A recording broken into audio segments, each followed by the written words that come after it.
What's up, everybody? This is episode 152. I am your host, Omar. This is David. And you're listening to the Anime Squad podcast.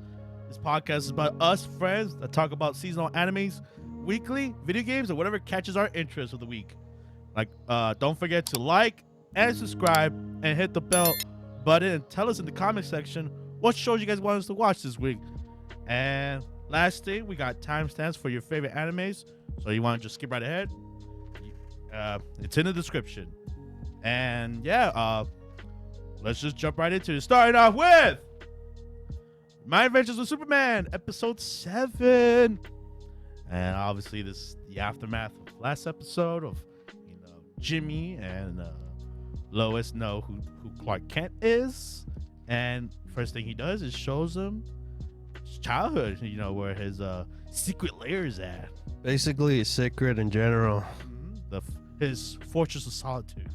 But after this, not after this point. I guess once that happened, I guess what was it? They pretty much confessed to each other in a way. Confess, but not really say I love you. Yeah. And they want to go on a date. Yeah. And both Lois and Clark are like, oh my god, this date needs to be perfect. Maybe Jimmy's just like the, how do you say it? The consultant at this point. Like he's the back dude for him, like a wingman, but they already have the the relationship, right? Yeah. He knows, like we all know. It's like just get together already. Don't overthink it. Yeah. But they're both overthinkers. Yes they are. But that goes to a resounding halt, bro, because we went full anime on this episode. Hell yeah, hella anime. Let's go. We get introduced to a mysterious person named Mr. Mixie. I didn't look it up. But either way, he's known as the Master of Chaos. Killing chaos. I mean, yeah. And he's like, yo, Superman, Lois Lane's in trouble. We gotta go help her. Gotta do now. And obviously, Superman, like, oh my god, Lois is in trouble. Let's go. Like at first he was like, nah, I don't want nothing to do with this. But then he was like, you said Lois. She's in trouble. I gotta go. And that's just the Boy Scout of him not thinking about like who is this person? Why should I help him? It was not like Boy Scout. He just, once he heard her name, I'm like, yeah. He's on the alert and it's like, I gotta go. Yeah, you're right. My bad. Let's go. Let's go now. Yeah, because they talk about the other Supermans, but that's later on. That was a cool reference. Yeah. Like we got to see OG Justice League Superman and Crap Superman. Let's go. I wish we get a Superman verse, right? You just see the other Superman. Let's go. Like Nicolas Cage Superman. Yeah, sure. But yeah, obviously they go to go for the rescue. Yeah. Because there's other people trying to take Lois in general. And some people did. Yeah. Some mysterious people. Squad. Yeah, a squad of aliens. So far. Martians. No, but not really. No, it was a big shock on this one with the people that kidnapped Lois is Lois Lane herself. Like multiple of them. Whoa. Yeah, I was amazed with that too. I was like, wait, what is happening here? Yeah, it was multiverse, multi-dimension episode. And that was, after watching so many of them like in theaters and different shows, I'm so used to it now. I guess so. But damn, it was a nice surprise. Not to like a regular like Superman show. It felt like like I said, like an anime. Yeah. All this stuff that was happening, I was like, what? You usually don't see this that often. I think like that feeling enhances with like our villain. He's very like cartoony and like all over the place. Yeah, like a DBZ outfit too. Yeah. I was getting that vibe too. Yeah. Reminded me like a Wiz or something. Oh yeah. But yeah, the Lois Lanes capture Lois Lane, and they're like, But not really. Well, I was not entirely sure on that part. Like, who's the liar? Either the alien or the Lois is, because they weren't telling the truth. I mean, they were both liars. They were both that was a big thing of this episode. Yeah, they were yeah. both liars. Yeah. They both.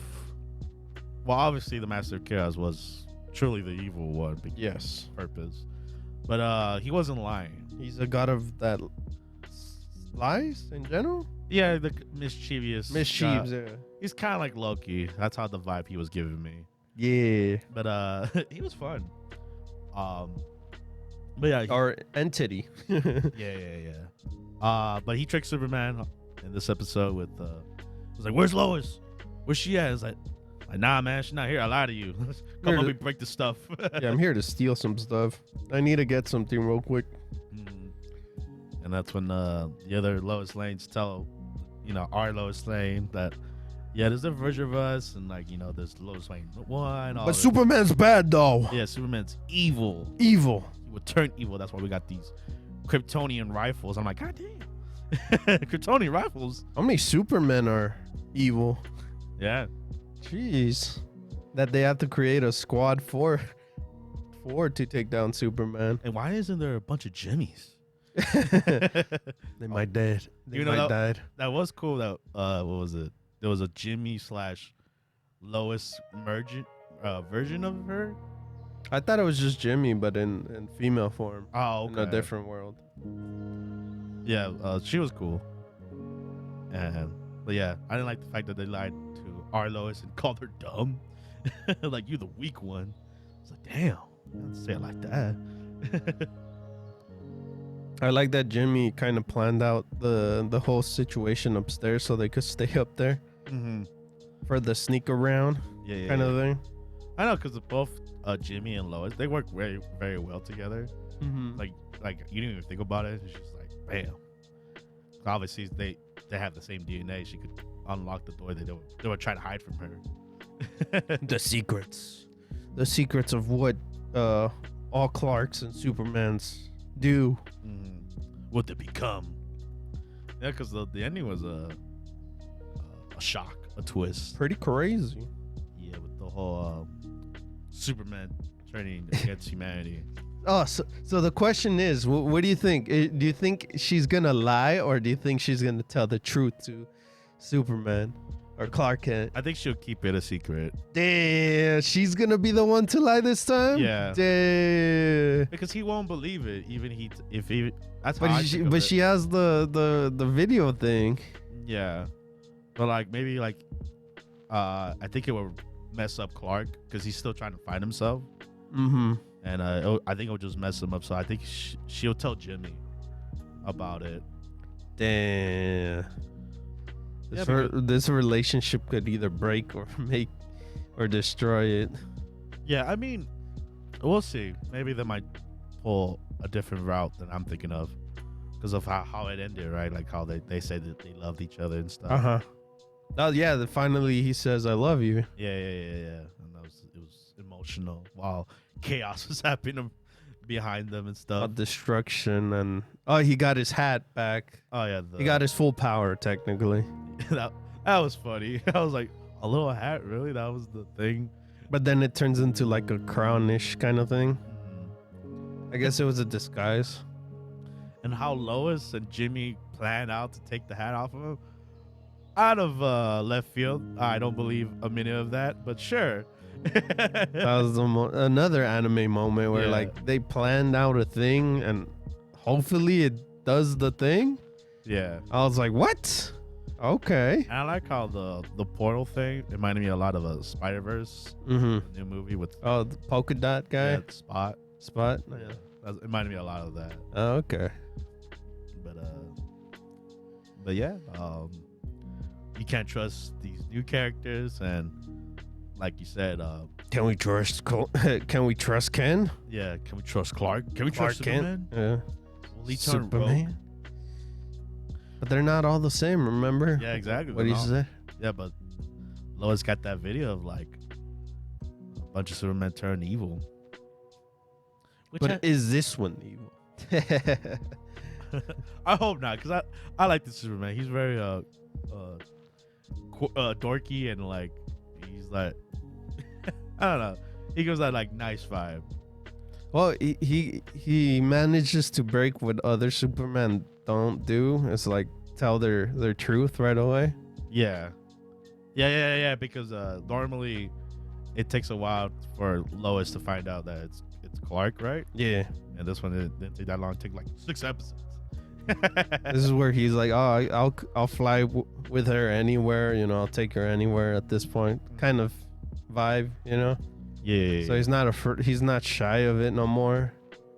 At least for now. Now both of them could find who he is technically. Yeah, because we still don't know where he's. Well, he didn't know he was a Kryptonian. Yeah, he doesn't know in general. Yeah, that was shocking to me. I was oh damn. Yeah, I thought he was gonna talk to the mischief dude more. But obviously he had his own agenda. Yeah, he's like, I don't need you. I needed you for a little bit of stuff, but that's it. Yeah, that's all you were useful for. Strong guy. Yeah.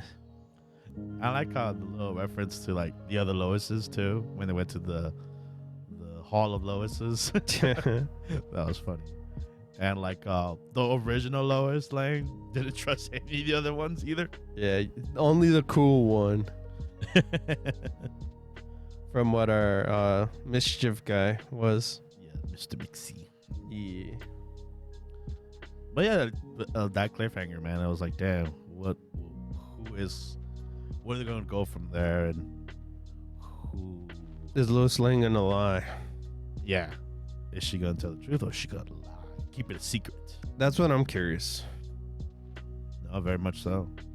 Or is Jimmy gonna find out with his Firebird streaming channel? Jeez, no. With Steve, right?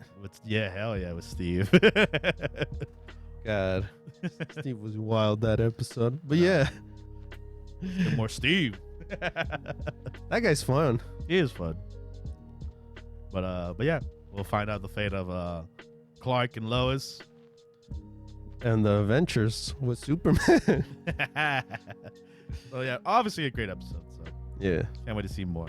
With that being said, move on to the next show. We have the Gene of AI, episode 6. The robot episode. Yes, the very beep beep boop bop.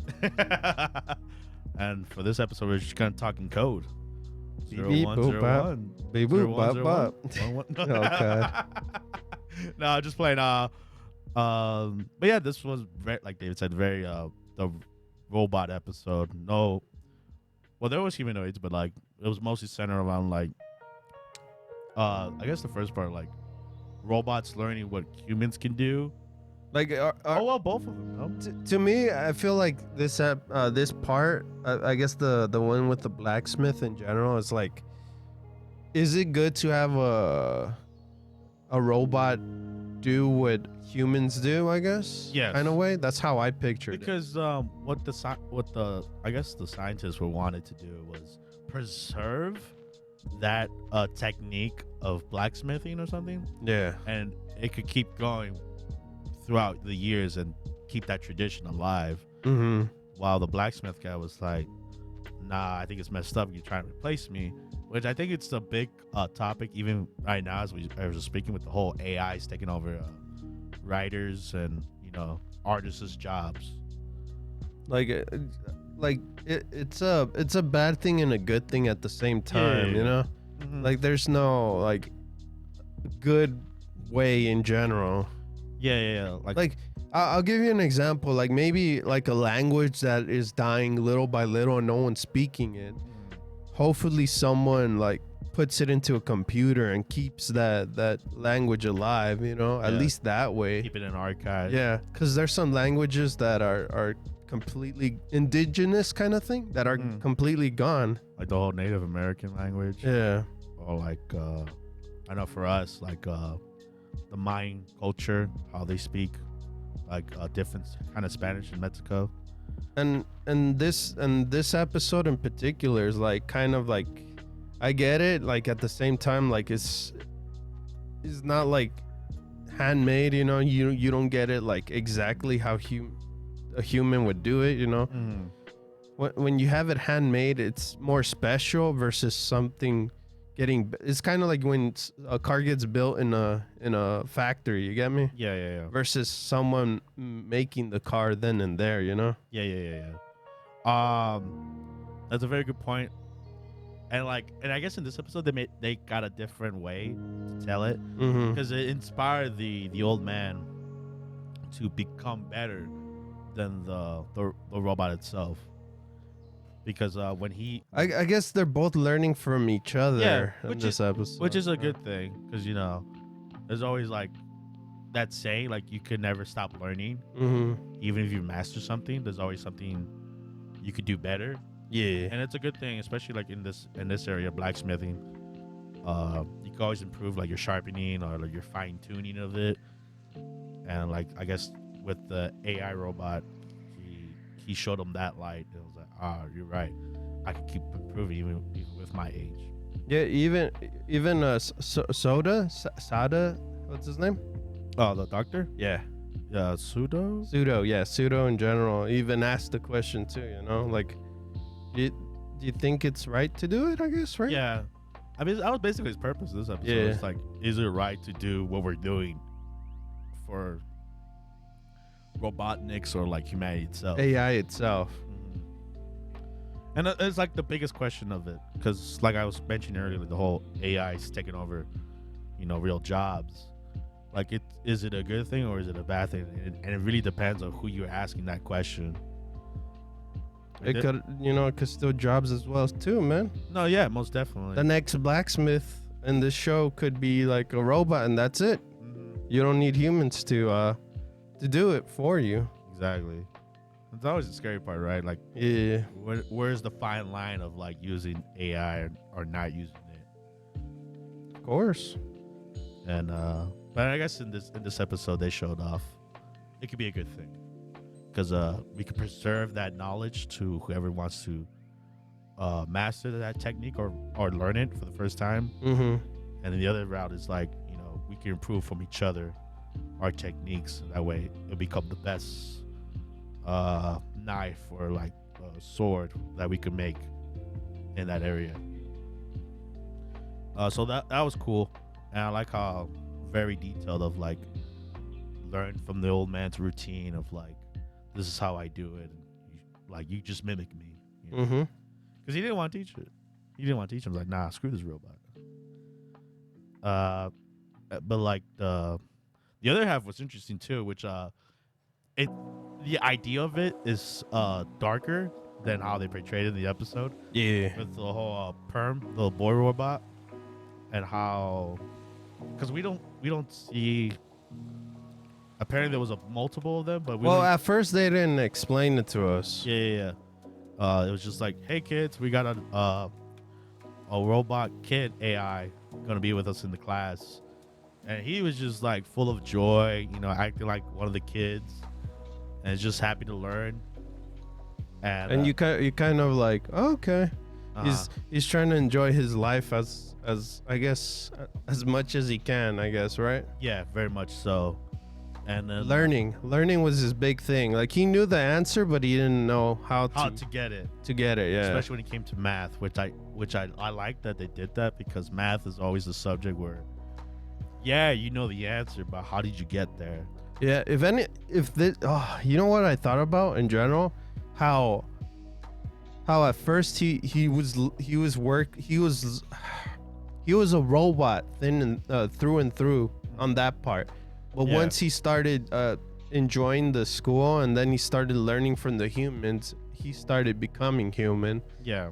And that was kind of a problem, because in the middle of this part, he used to like make art with like a box cutter. Mm-hmm. But then after a while, he got scared of even the box cutter itself.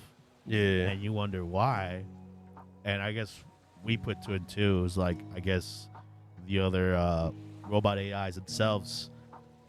So there's more of him, like a bunch, like a group of them, like in different area. And what the kid said is that they share the same knowledge. So it could be him, but at the same time, he's changing to a point where he's not the same. What's his name? Perm. Perm, yeah, same perm that was in the beginning of the school. And I think that's like the scarier part because you know, not all kids are the same, bro. And especially where they're at, they could have treated this kid like crap, or like mess with him, or like cut him. I guess in this situation, or him cutting someone by accident. They don't say it. And, it's an interesting take they took in this episode because it's like, damn, man, because they do the math subject and he already knew the answers and the way to do it because I guess another perm already learned that lesson, and so he brought it into this class, and they're like, oh, I haven't taught it yet, but thank you for giving out the answers and the way to do it. Yeah, so he went from straight out being a robot to being human to like multiple like personality kind of thing.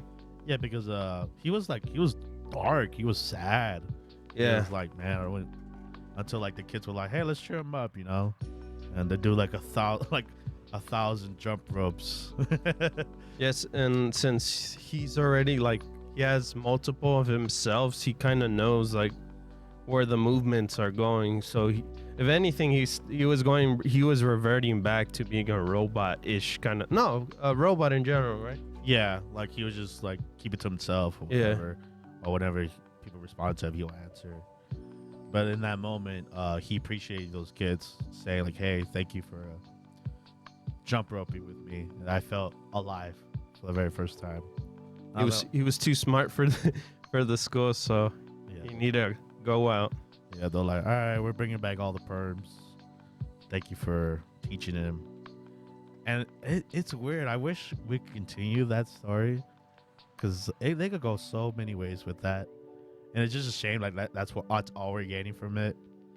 But I think that's the great part about it, about this anime is like, you got a part of this world in general. You know, you had to experience what happens because not everyone gets treated nice when they're robots or humanoids or humans too. Humans hate robots or love robots, or some don't, some do. Yeah. So that's what's cool about seeing this world. You can see how many people hate it. Some love it. Yep. But yeah, I think very cool episode, like always. And we'll see what goes on next episode, and maybe more Dr. Pseudo. But like he's basically the gateway to the episodes. Oh yeah. At this point, so we'll see what goes on with next episode. But with that being said, we move on to the next anime. We have Helck, episode 5, and I feel like this episode took a seat back from all the problems. Like we were still talking about what was happening in the demon world and all that stuff. Oh yeah, well the whole invasion was happening still, but they got separated. Kind of. It was a fun episode. It was fun. Like how do you say it again? Kingdom Hearts kind of thing. The Kingdom Heart. They got sent there. I guess when this version was like Lonely Island, I think, or One Island. So yeah, they got sent there. And for Vermilion, she's like still paranoid, like to this day. And she's like, I can't trust Helck.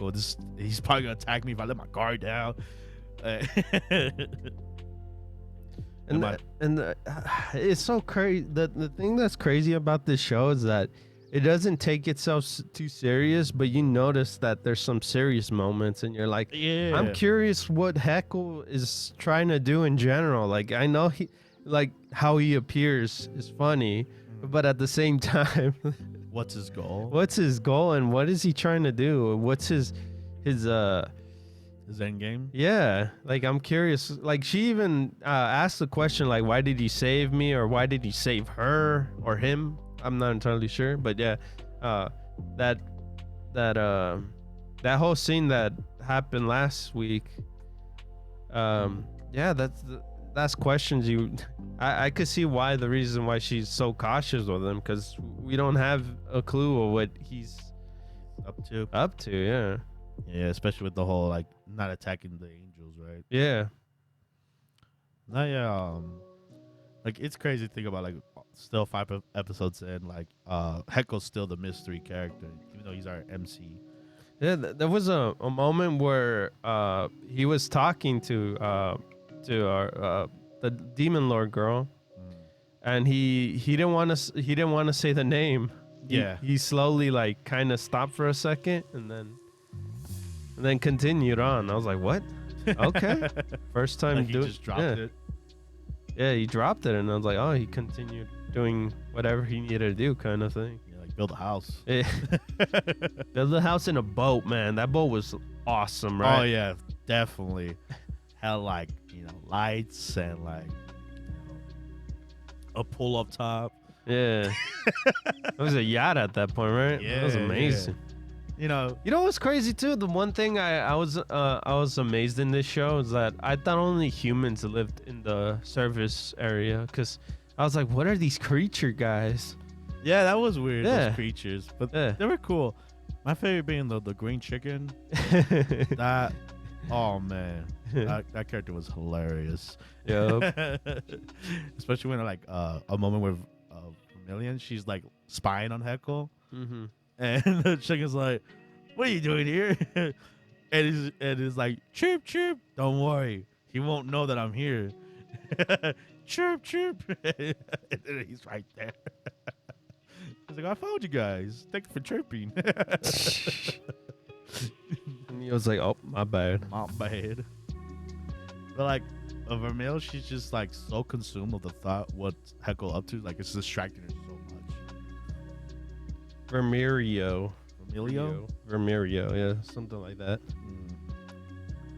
And the squad is still struggling over there trying to get her. Yeah, because they're trying to send a search squad. You know, the brother's like, "Oh, do you guys have? Good thing I kept some of her hair." And the guy's like, "That's weird." But when the other girl, she's like, "I have a lock of her hair too." He's like, "Oh, that's smart of you." He's like, "You're a jerk." I do it. It's creepy, but her she's smart. I feel like a double standard here. And yeah, but it didn't work either because they were off the map. I know, when they used the map and they used the little statue to locate her, and it was like nowhere near the map. It was like, "Oh, we're screwed." Yeah, because they don't know where it's at or where they're at in general. So they're super screwed. But it's a good thing Heckle made that boat, right? I'm amazed that Heckle doesn't know like some of these ruins and stuff. Yeah, I mean, no one in Vermilion. She don't know anything about it either. Well, she doesn't know about the surface in general. Oh, that's true. Since she hasn't been in the surface. That's why when she was in the water, she was like, "Oh, cool. This, gases and stuff could kill you down there, but right here is like I could live, kind of thing." Oh, you're right. Yeah. But our boy didn't say anything about this area. Yeah. So I was like, "Huh. I'm curious how messed up humanity had to get to that point." That or he just doesn't want to say anything. Yeah, and it's weird how it ended too. Like a mysterious figure like wants to like fight him, I guess, maybe, or like talk to them, but we don't see who it is. Him and his little claws, feet. Yeah. Talons. It looks like a homunculus. Ooh. We'll see what it is, but he knows about the little creatures in the little village. Yeah. And that's basically the episode. I thought it was very funny episode this time. But from the little preview we got of this week, we're going back to what's going on with the angels. Them damn angels. Yep. Literally what I said earlier. It's literally still the invasion. Yeah, not very much so. So they're still in that fight. And will our two make it to them? Yeah. Or they kill off each other or something. I doubt that, but we'll see. We'll see what happens with Heckle. Just a fun episode this week. And with that being said, we'll move on to the next anime. We have Regina the Seven Blades, episode 6. And whoa. This one was moving at the speed of light, or the speed of sound, I like to call it. Always. But hey, it was a cool first half with the whole where we left off from last week, fighting that Gorgon Eye sister, and I guess finishing off the whole troll thing. Rescuing Katie from her grasp, and it was cool. We could see why she's like more advanced, like she's more powerful than Oliver and magic, and she could hold on to her own when it comes to fighting. I don't know. I don't know. I think that's her name. Milligan, that's her name.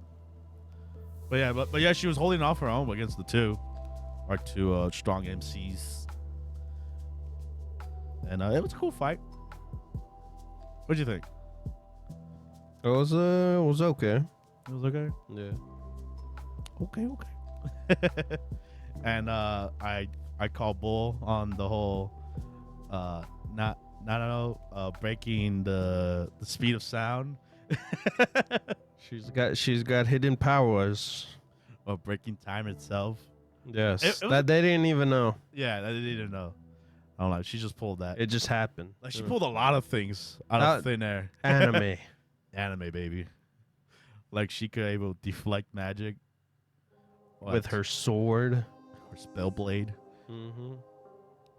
Or like the whole since there's like six the 6 spellblades of the world, like, she might have the 7th one or something like that. Her weapon. Yeah. So that's what got Milligan to be defeated and chop off her hand. That had to organize as well. Yeah, there's gonna be a lot of hand chopping this episode. Love chopping them hands, bro. I guess so. And literally, like once they rescued Katie, they had that whole Katie motivational speech. I did not feel that, but come on, man, don't lie, bro. I know you were feeling it, man. I was not feeling it. You know who was feeling it? You, man, when you were sitting down and tearing up for it, man. You're like, damn, man, that was God. You were right, girl. Right? That was you. No, that was not me. That was totally you. No, man. You know who it was? Stop your lying. No, it wasn't me. It was Oliver, man. It moved him. Just like, you know. Gonna go on with that. Yeah, he was like crying, like moved by her speech. And I feel like now that we've seen the whole episode, I'm like, what are you trying to do, man? Trying to do justice, all right? Justice for his mom. He was trying to be what do you call it? He was trying to be what's that superhero? I forgot. Continue. But either way. Punisher. Okay, got you.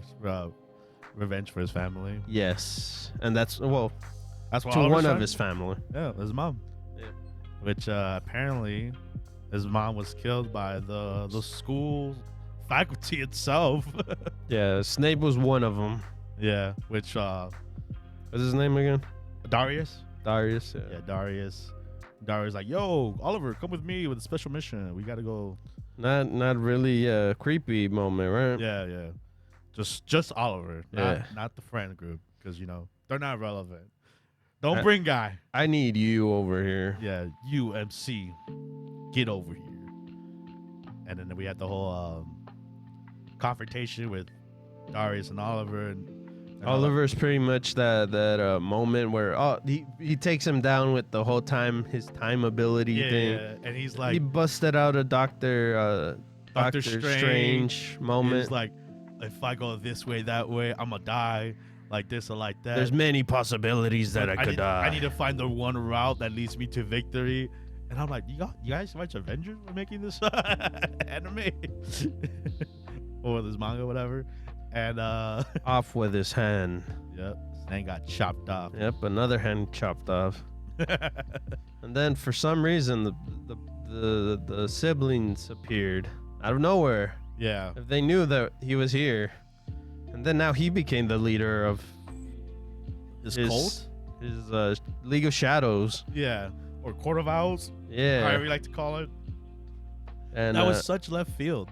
yeah, because Oliver just went full edge lord. Yep, full Like redemption mode. Yeah, he's gotta avenge his mother. It's like, you don't remember me, huh? You remember what happened in this day, at this time, at this moment? And he was like, I was in your position. I'm in your position now. He's Don't like- you remember? and Darius like, oh my God, it's Jason Bourne. Jason Voorhees. And it sucks that they killed him off. I was like, oh, I was kind of hoping. Nah, man, he's Jason at this point, and now he's taking down the counselors. Yep, all the teachers are going down, including Esmeralda, the principal. Batman. I mean, Esmeralda, the one that actually Killed the mom. stabbed her. Yeah. Yeah. The other ones fought her, but you know. Yeah, she was the one that backstabbed her. Mm-hmm. Literally.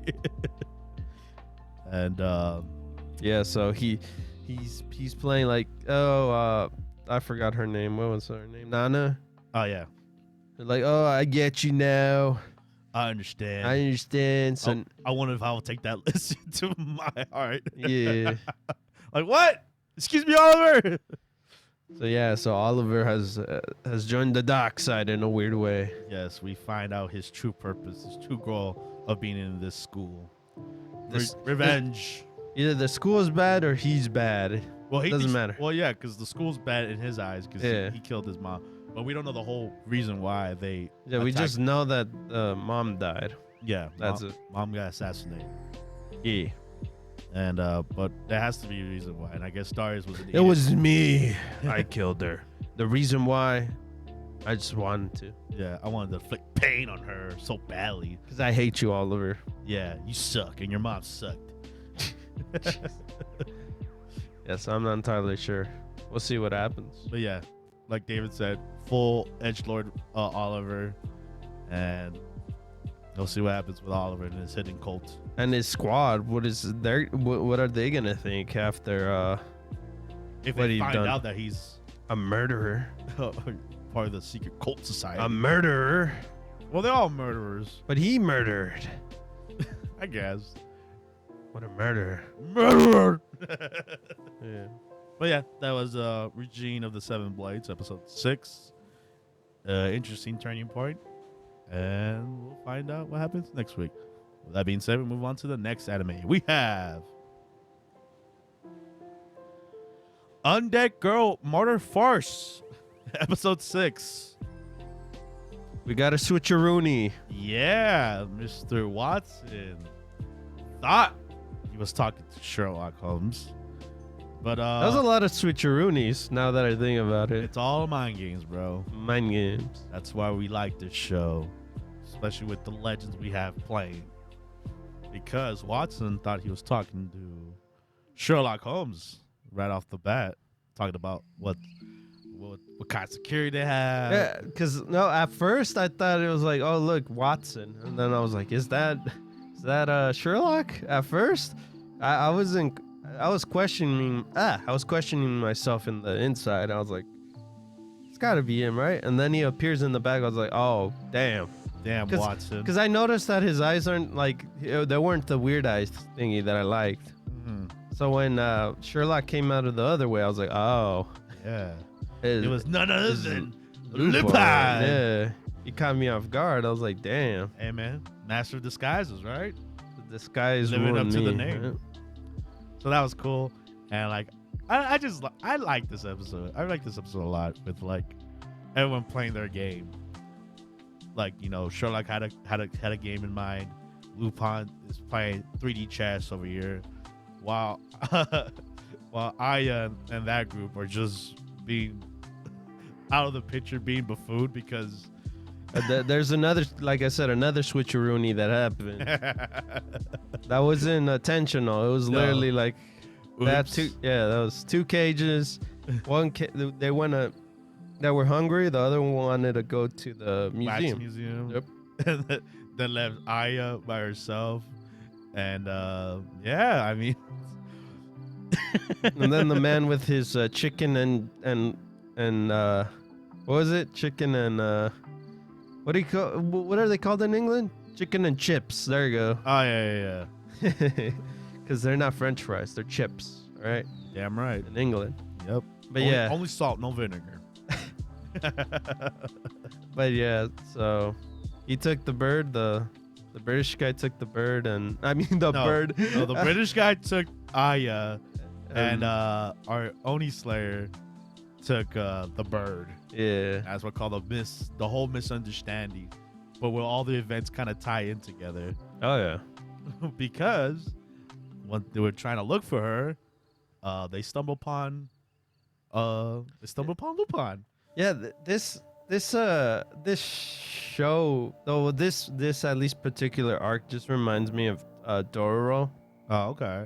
In general, because so? you know the every character has their own like special story, but they all intertwine stories like later on through the thing. Not Dororo. Oh, Dororo. Durara. Yeah, my I bad. was like, oh, okay. My bad. I said it wrong. But yeah, that show. My bad. Yeah, I was gonna say like this reminds me of Duro. My bad. No, you're good. You're good. But yeah, very much so. Like how they'll all connect in, they're all playing their own game. Yeah. So this one Until they meet up with each other, and that's when the stories connect for them. And I like how nonchalant the maid was like, "Hey, help me find my master." They didn't know. Yeah, they didn't know. They were like, "Huh." Only Sherlock and Watson know about Oh yeah, yeah, in their group. But hey, Lupin, and Lupin as well. Lupin was no fool. He put 2 and 2 once. Oh man, that was brutal. With when they ran over Aya. I was like, no, she's dead now. Yeah. I was like, wait, she's immortal. She's fine. And we literally see her in action. Her rejuvenating. But I guess before we get to that little part, let me go back to Lupin, since I feel like no, not Lupin. Watson and Sherlock. There was not much of them because they were stuck in the vault area. Oh yeah. I love that scene where he pulled the guy that came in last pulled his mustache just to make sure it's not Lupin. Yeah. Yeah. So they were pretty much like, you know what, we're just gonna close this area out, and no one's leaving this area until like the time passes. So that's when they shut everything down, and then they shoot off the locks. No, Sherlock, smart as he is, he's like, oh, he's a master of picking stuff. Yeah, as So he showed them all. Yeah, he's like, you know what? I'm gonna just blast the keyhole so he can't even make the thing go inside. So they're pretty much stuck in that building.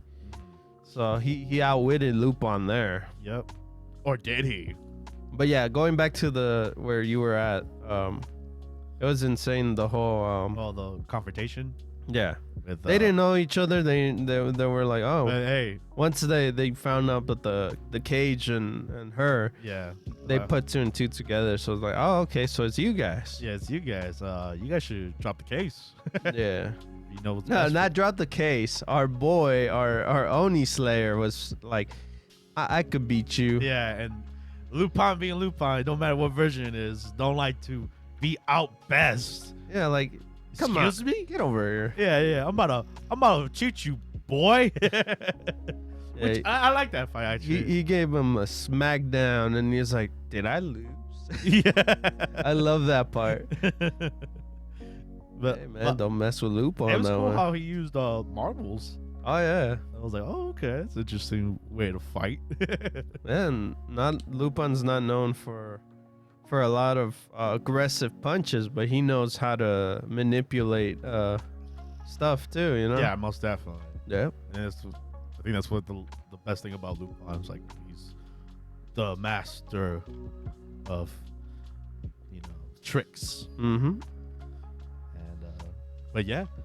I love the coloring of the marbles too. No, yeah, I love that fight. It was very well animated and very colorful. And just to be like, damn, our Oni Slayer got outbeated, but did he? I don't know. We'll see. Because he's waiting for Lupin. I guess he wants that run back. That run back, right? he lost the match, but not the war. The war. Yeah. Damn right. But yeah, back to what you were going to say. But yeah, Sherlock, outwits him, right? But he did not take into consideration that. I didn't even take the consideration. I was like, oh damn. That's what I'm saying. Lupin playing that 3D chess blows a part of the river bank that Fog has. I was like, if I can't go in there, I'm gonna flood that place. I'm gonna make you guys come out of there. Yeah, that way no one's defending this thing. Yep. I'm like, damn, okay. Yeah, Lupin's like, he's not a cool guy. He's like, nope, I'm gonna get my diamond. Yeah. And it's interesting because they teased last week Hulk Horimiya showing up. He hasn't showed up yet, so I wonder where he's coming into play, or he won't show up. We will see. But yeah, very damn. I wish it kept on going. Mm-hmm. It sucked that it ended off where it did with the whole, Lupin. The flood. Yeah. The flood. Yeah. I'm like, damn. I need more. Damn it. But hey, that's great direction of this anime. So, and the more I watch the show, the more and more I'm really liking it. Mm-hmm. But yeah, unfortunately, that's where we're gonna end it, and we'll see next week what happens. With that being said, we move on to the next anime. We have My Happy Marriage, episode 6, and man, the intense episode. Yeah, I couldn't. Oh man, I wanted that stepsister to get hurt so badly. Ooh, ooh man, the way they were treating Miyo, man, it's breaking my heart. The thing that was really pissing me off this episode was them walking their happy ass slow. So they were causing the tension to be more. Yeah. Man. Like, where's your daughter? I mean, where is she? Where's Where Miyo? you hiding Miyo? Step. I'm like, come on. I need these steps to be running. I need you to be jogging at least. Yeah. Give me at least a jog. But I guess because he didn't know where they were at, where she was at, so he was like, maybe like, I don't know. No, the other guy's like, no, he's in that storage place. Yeah. But like, I like how we got to see, sorcery fight between Kuro and the dad of Koji. Yeah. The dad of Koji, and Koji's being Koji's dad being an idiot, causing a mess, a ruckus. No, he got out best, and he wasn't expecting to get out best. Yeah. And him causing more damages to Miyo's family, whatever. Well, Kuro, right? Yeah, Kuro wasn't like. He was not being too aggressive. Yeah, he was just trying to get through. Yeah. Like they weren't having it. So I was like, all right, I'm coming. I'm going to save my fiance. It was just his dad, not Miho's dad, but the other guy that kept pushing forward and forward. If anything, he's like, this is not my house. I'll keep doing this. I'm gonna use a fireball jutsu on him. Yeah, doesn't matter. But bro, my house is not on fire, right? I know. For a dad that was being mean to Miyo, he had no backbone. Yeah. Just like the sister. Yeah, just like that awful stepsister. No, half sibling. Yeah, I hated her. I wish she would have got like slapped or something, or they cut her kimono. Ooh, man. I hated it, man. I was so invested. But Kuro did the most respectful thing he could do without being like a bad guy either. Yeah. He was like, you would never win my heart, no matter how you try. How disgusting you are. Yeah, so you ungrateful little girl. And then picked up Miyo, and then back home he went. Yeah, it was beautiful because as torturers they were beating up Miyo, man. Stepmom was. I hate her too. Can't forget about her. I wish she would have got slapped too. I feel like later on, they're gonna change. If anything, this what happened to them now, Was a turning point, kind of a life lesson. that, and then our Koji? other yes, Koji in general. He's gonna change her in general. That's what I think. Nah, man. We'll see. I hope they die. Jeez. No, I get you, especially how kind-hearted Miyo is. Mm-hmm. Like, it was actually, Because I got what the guy was saying, you know. yeah, it was like, I don't like you, but I don't want you to die here either, because you also break Miyo's heart if you died, because you're family. Yeah. Unfortunately. Jeez. Hey, man, you were seeing what they were doing to her. But family's family, man. Not if they're beating the crap out of you. It's Got you. tough, but it's still family, right? Nah, man, nah, that ain't cool. Family cut at that point, bro. Just how she cut it her kimono. Hey, man. But it was weird how. You remember John Cena did a Vin Diesel, man? You're right. You're right. There you go, man. It's family's family, man. I swear, if Miyo dies trying to save her sister. Ooh. I'm beating you up. No, but now there's more trouble brewing now. Yep. Now there's another evil. I think he's grandpa, right? I'm not entirely sure. I just a mysterious figure this time. yeah. Where he's like, we can't let the Komodo family get stronger because of Miyo's bloodline, yeah. So we got to stop that. We're gonna have to kill both of them or something like that. I don't know. Let's just plan. They were like, execute Order 626. I don't know. Jeez. But yeah, that's what. And I like the ending where like the old lady, she felt how I felt, bro. Mm-hmm. Forgive me for failing you. And I'm Damn, you failed her? Yeah, Damn. I did, bro. I didn't save Miyo, man. And that Don't worry, our boy saved them already. I know, but I didn't know until I saw her. Oh my god. I was barely invested, maybe bro. you should have encouraged him to walk faster. I tried to. In my head, I was yelling in my lungs, like, "Hurry up!" Get to stepping, man. I know you look cool walking, but Miyo is not looking cool getting beat up by her stepmom. Especially how she was hitting her with that fan. How disrespectful. Anyways, great episode. I loved it.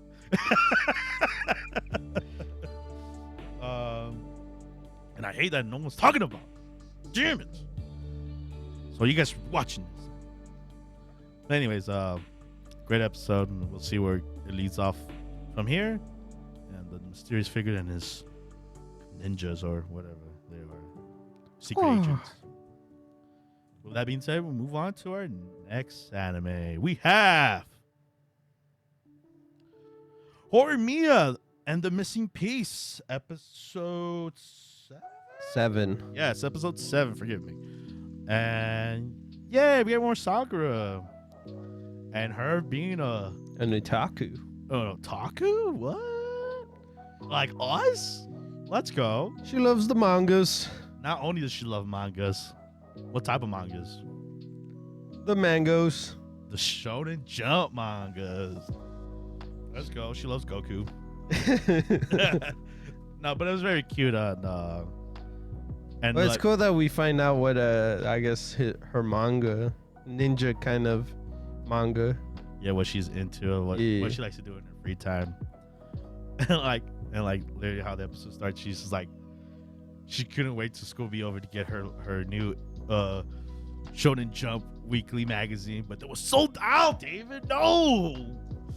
Hey man, some people are in a rush. Hey man, trying to find out what the next chapter of My Happy Marriage is going on. I know, it's crazy. No. Konoha. Yeah, Konoha. She was like, I need to know. Ooh, but she was too late. She was sad. Sad. But hey, who shows up to save her? Dio. No, it's not Dio, even though it would be funny as hell. Yagani, a lovely boy. No, you mean Naruto, man. Got it. My bad. Monkey D. Luffy, you're right. No, but yeah, Yagani, he was like, "Oh, hey, Sakura, what are you doing over here? Oh, you like manga too? That's crazy. Oh, Yeah. this one right here that I got, it was the last copy, so I just bought it. Yeah, it was funny because the thing is that he was never into manga, but he just picked it up Yeah, I guess because just he needed to get, I guess, to the bus too. just to waste time. Yeah, I'm like, what did you say to him? I forgot. You're like, you're the problem. Oh, you're the one that ruins people's days when they want to buy a specific thing. Like there's only like limited time, and there's like 4 or 5 missing, and then some of these people just buy them all, or buy 2, or some doesn't even know the item and they just buy it. Yeah, A.K.I. scalpers. Yeah. But he didn't do it intentionally, so he was like, I just needed it. It's right here. And he was like, hey, if you really want to, I'll give you my copy.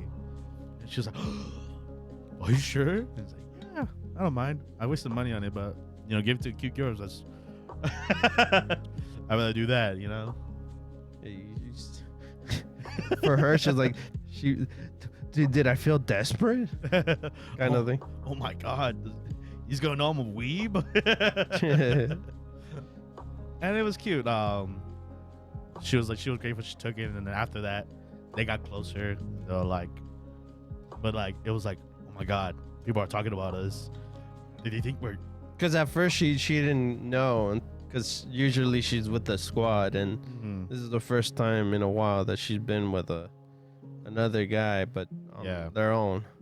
So it made it seem like, oh look, they might be in a relationship. And she tried to keep her distant, and he was that was funny. She was like, do you not like me? That was funny. I thought that was the funniest part. Yeah, and I think that's why we like Horimiya. It's so like grounded, especially how like they're like talking about hanging out afterwards. Just hanging out, like no date, no status quo of it. It's just like, I like your company. Let's just hang out. And maybe you could pick me some glasses because his contacts are not working out for me. And it was cute. It was very cute, very wholesome, and I hope they have beautiful babies. But jokes aside, it was very cute. I love that. Love that part. And you know what part I also liked? The whole blonde girl's fantasies of her making her friend switch personalities in her head. Switch bodies. No, switch personalities. No, it's bodies. Oh, was it bodies? Yeah. Oh, I thought it was switch personalities. But yeah, switch bodies, which we've all seen. And yeah, with Yuki in general, she was funny. She was like, just seeing how they would react. And yeah, like Horimiya has that kind of guy attitude, so when they swap bodies between Miyamura and her, they fit so well on the opposite sex. And then the other two were funny too. What was it Shu and Aki? Oh yeah, Aki? yeah. Oh no, was it Aki or was it Son Goku? Son Goku, right? Oh, Sengoku? Yeah, was it those two? Where they swap bodies? Red hair and green hair guy? Yeah. Yeah, it was. Okay. And then Remy with Sakura, they swapped, and it was funny too. Yeah, that was very cute. And I like how she got some moment too, because we haven't seen it throughout the whole series, so here and there, but like it was her time to shine, especially with Toru and her. Yeah. And what was it? Yagani also showed up for her too at the library, right? Yes. Yeah. He was like, oh my God, he thinks I'm weird because of the freak out I do or whatever. Not with the Horimiya thing. Yeah. So that was funny. I like that moment too. And then of course right after that, I love the fact that between both Yuki and Toru, the whole fact that how the relationship is in general. Yeah. They're like nonchalantly, and then how she fell with a Kane, where when he touched her hands, it felt warm. And then when Toru did, it was funny. Oh, You yeah, want 'cause me to the- do this? This is what you want? This is what you want? She's like, your hands are cold too. That was funny. That whole scene. Yeah, because I thought that was cute between you each know other. how very close they are. Yeah. Like they don't look at each other like that. Like, oh, do you want me to hold your hand? You want to hold my hand? It's like, Yeah. no, get away from me. Like, girl, what do you want? No, the Yeah, the switching body thing, and then this whole moment, he's like, what do you want, man? Why are you being so weird today? That's another thing. This episode's about being weird. Yeah, and it's fine being weird. And I guess we get a little bit of Sawada? Honoka. Oh, that was Sawada. That's her last name. Oh, my bad. Yeah, but we get her. And her kind of like not fitting in her class. Mm-hmm. And she people were making fun of her because she's only friends with the third years. She's dumb. But hey, that's high school for you. But yeah, they were bullying her. And Yeah, because she was solo. Yeah. She had no friends. She had, it was weird. Yeah. Well, because all her friends are third years. So. Yeah. But yeah, obviously, our boy, he's like, what's going on? What's happening? And she was getting bullied. Yeah. They threw her scarf out of the window. Yeah, the last scarf. Yeah, it was flying down, and then I didn't see him step on it, but apparently he stepped on it, right? Yeah, for like a second. Yeah, I didn't really see that. I thought he saw it before stepping on it. But whatever. But yeah, he sees the situation. He puts kind of 2 and 2, and He's like, screw you. Yeah, screw you, girls. Like in a mean way. Yeah. What he said. Yeah. And they're like, oh, how dare you? Even Konoka is like, what? Let's go. Let's get out of here. Yeah, but yeah, it was very And you see it with Miyamuro in general. Like he really cares about her, just like the other friends do with Remy and Yuki, where they're weird too. But that doesn't matter if you're weird, you know. Yeah, that's what makes you you. Yeah. That's what makes you awesome and different. So. And then Remy and Son Goku. Oh yeah, they did the nice thing. Yeah. Because Sawada, she wanted to help out too, but like. Well, she wasn't help. Well, she didn't ask for help for them. She was just being generous to help that classmate to promote the club. Promote the club, because where they had it at was pretty bad. Yeah, it was in a corner. Yeah, so Dark alley. and then it was like folded forward kind of thing, so it wasn't perfectly watched. But since they're higher, I mean third years, yeah, they're seniors, so they were able to move it forward in the front. They're like, doesn't matter. Yeah, There's nothing important right here. Let's just move stuff around and then put it right here. And it's always good to have friends in higher places, right? And then I guess one of the classmates ended up seeing that we're putting the sign there. So when she went back to class, or when we get to that classroom again, she gets thanks for her classmates that have that club. Mm-hmm.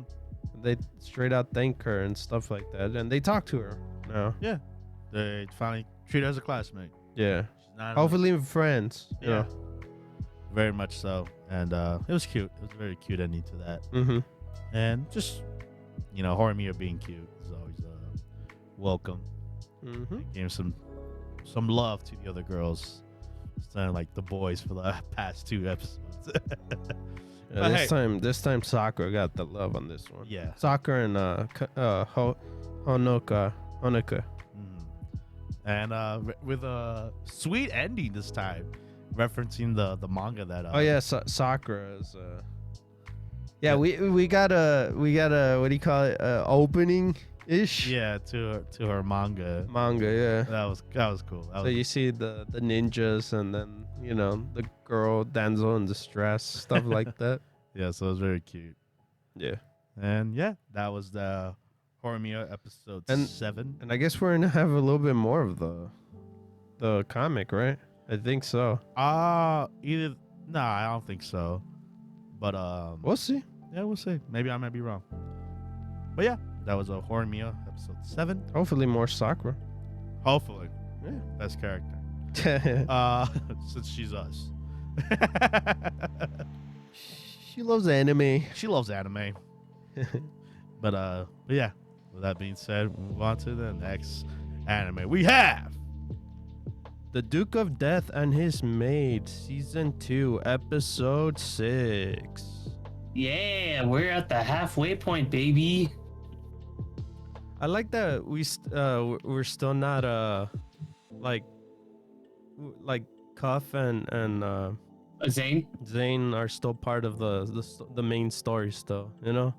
Yeah, like even though their whole story, you know, concluded and everything, you know, with them like, you know, finally confessing to each other, it's still not quite over because, you know, we still have moments where it's like where Zane is still thinking, I'm like, but he's like, oh, you know, the whole like Dala thing is still on his head. It's still, yeah. he's still thinking about it, even when they went to the zoo and they met Lion the red panda. Hey, you know what though? That's false advertising I can personally get behind. He was trying to look scary and everything. But I guess that whole the whole thing between Cuff and Zane, it was Zane wanted basically as a date, but it ended up being a yeah, because Hugo's gotta join in on the party too, you know. Oh yeah, he's got no one else, man, to have fun with. Ah man, I you know, when I was curious, like when he was talking about like, hey, you know, what happened to your other pickpocket friends? Aren't they gonna be there? It's like, no, dude, I broke ties with them. Some of them, they're still not happy that I left that life, and I'm like, damn, I can relate, you know. Moving on, you know. Man, it happens. It does, yeah. He didn't want to stay in the bad side, you know. Nope. He a good guy now. Pretty much. And then it was funny too, like in the beginning of the episode we got Rob. How Rob yeah. Because I was even like when we were watching the other episodes, I was even thinking like, oh man, it's like, man, we have not seen Rob in a good while either. And then like they finally showed like him like looking at the cats, and it's like, oh man, that hit me. Yeah, because he's like he has no one, you know. I guess relationship wise, he has no one. Yeah, it's crazy too, because I guess I think that was the ashes of his probably wife. Oh, Maybe. That's true. Yeah, I think he mentioned that before. Yeah. Now, well, I'm not entirely sure. I'm just I'm guessing. You know.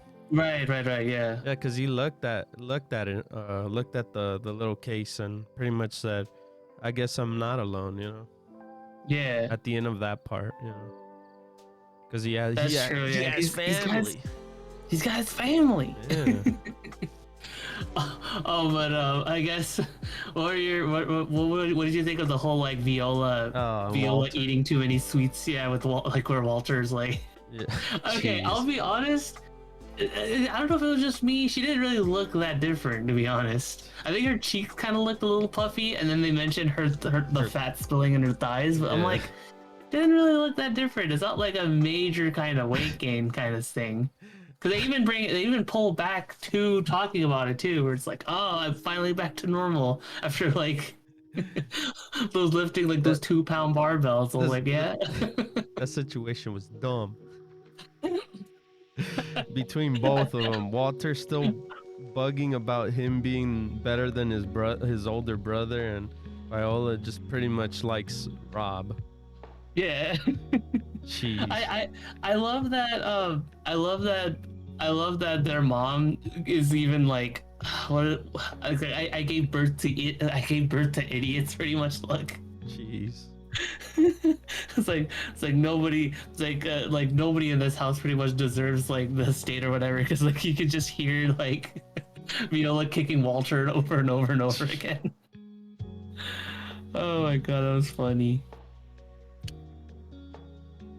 And yeah, I think most of the episode was pretty much just Zane and Cuff pretty much I guess, how do you say it? It pretty much like the main highlight of the episode I feel was when they were in the cave by themselves, and like what I liked about it was that the scene itself was handled a lot more tastefully. Like you don't have the whole like ooh, you know, will they, won't they? I mean, obviously, you know, you have Zane, but that's mostly for like comedy reasons. But they were legit like talking about how, oh man, when was the last time you and I were just alone together? Because before the circus, they were pretty much always just by themselves, but the circus just kind of, you know, it became their new family and everything. So it's like, what I was like, oh, what, you know, what do we, where do we go from here, kind of thing, and like them talk, and then Zane even mentioning how, you know, maybe he could use his time magic to go back in time to stop Bocchan getting cursed. Yeah. I feel like that's where they're heading at pretty much. Yeah. At first they were saying, oh, we need to protect. I need to protect you, and you need to protect me. No, I'm gonna protect you. And then they started talking about Alice and Bocchi. Mm-hmm. And Bocchan, they want them to be together, you know. And it sucks having this curse, you know. Absolutely, yeah. They're all wanting to, because everybody's rooting for them. Everybody wants them to like be happy and like find their place. Like I think that's the great thing about this season is that this season, it developed Bocchan with his with his relationships outside of the house way more. And now he's like able to just freely like, you know, go into town and everything like that. You know, everybody's still, nobody's like just deathly afraid of him. It's like, oh, you know, it's like touching. No, they treat him as like an actual human being kind of thing. But now it's like, now we're at the point where it's like, okay, we want to help our bro. You know, we want to help Bocchan in his situation. Yeah, it's so crazy. From the first episode, you know, he was so closed in. You know, he closed himself completely. Didn't talk to anyone. Look at him now. Oh, can I also mention that like Alice when she was looking through Bocchan's old drawings, it was so adorable. Amazing. Yeah, that was so adorable. Like she was in her room and she's like, oh, he sees them holding hands, like, oh. Yeah, because Rob pretty much gave the notebook to Alice. Yeah, his old drawings, which like Bocchan was at first, she was like, oh, like, no, why'd you give it to her? I was like, but Alice was really like, are you please can you give it to me? And then like Alice pulled a fast one. Alice pulled a fast one. It's like, you're too cute for me to say no to. Deny. Yeah. Oh, God, I love the relationships in this anime. So good. And I guess a little small with Daleth in general. Oh yeah. Daleth and her saying that like, oh, they saw my face, but like literally, like I mentioned last episode, like literally nobody cares except her. Hey man, maybe her looks what matters for her, you know. That's true. I know a lot of people. she wants romance as well, man. That is very true. And when you have a face, you know what though? I'd argue she's still got it going on. You know, she's still cute even with all those face scars. But you know, that's definitely a very, very, very much a self-confidence issue kind of thing. Yeah. Yeah, that was pretty much the episode. Yeah. It was a cute episode. It was very it was still very much like slice of life kind of thing, you know, other than like maybe the cave thing. I enjoyed it. Oh yeah.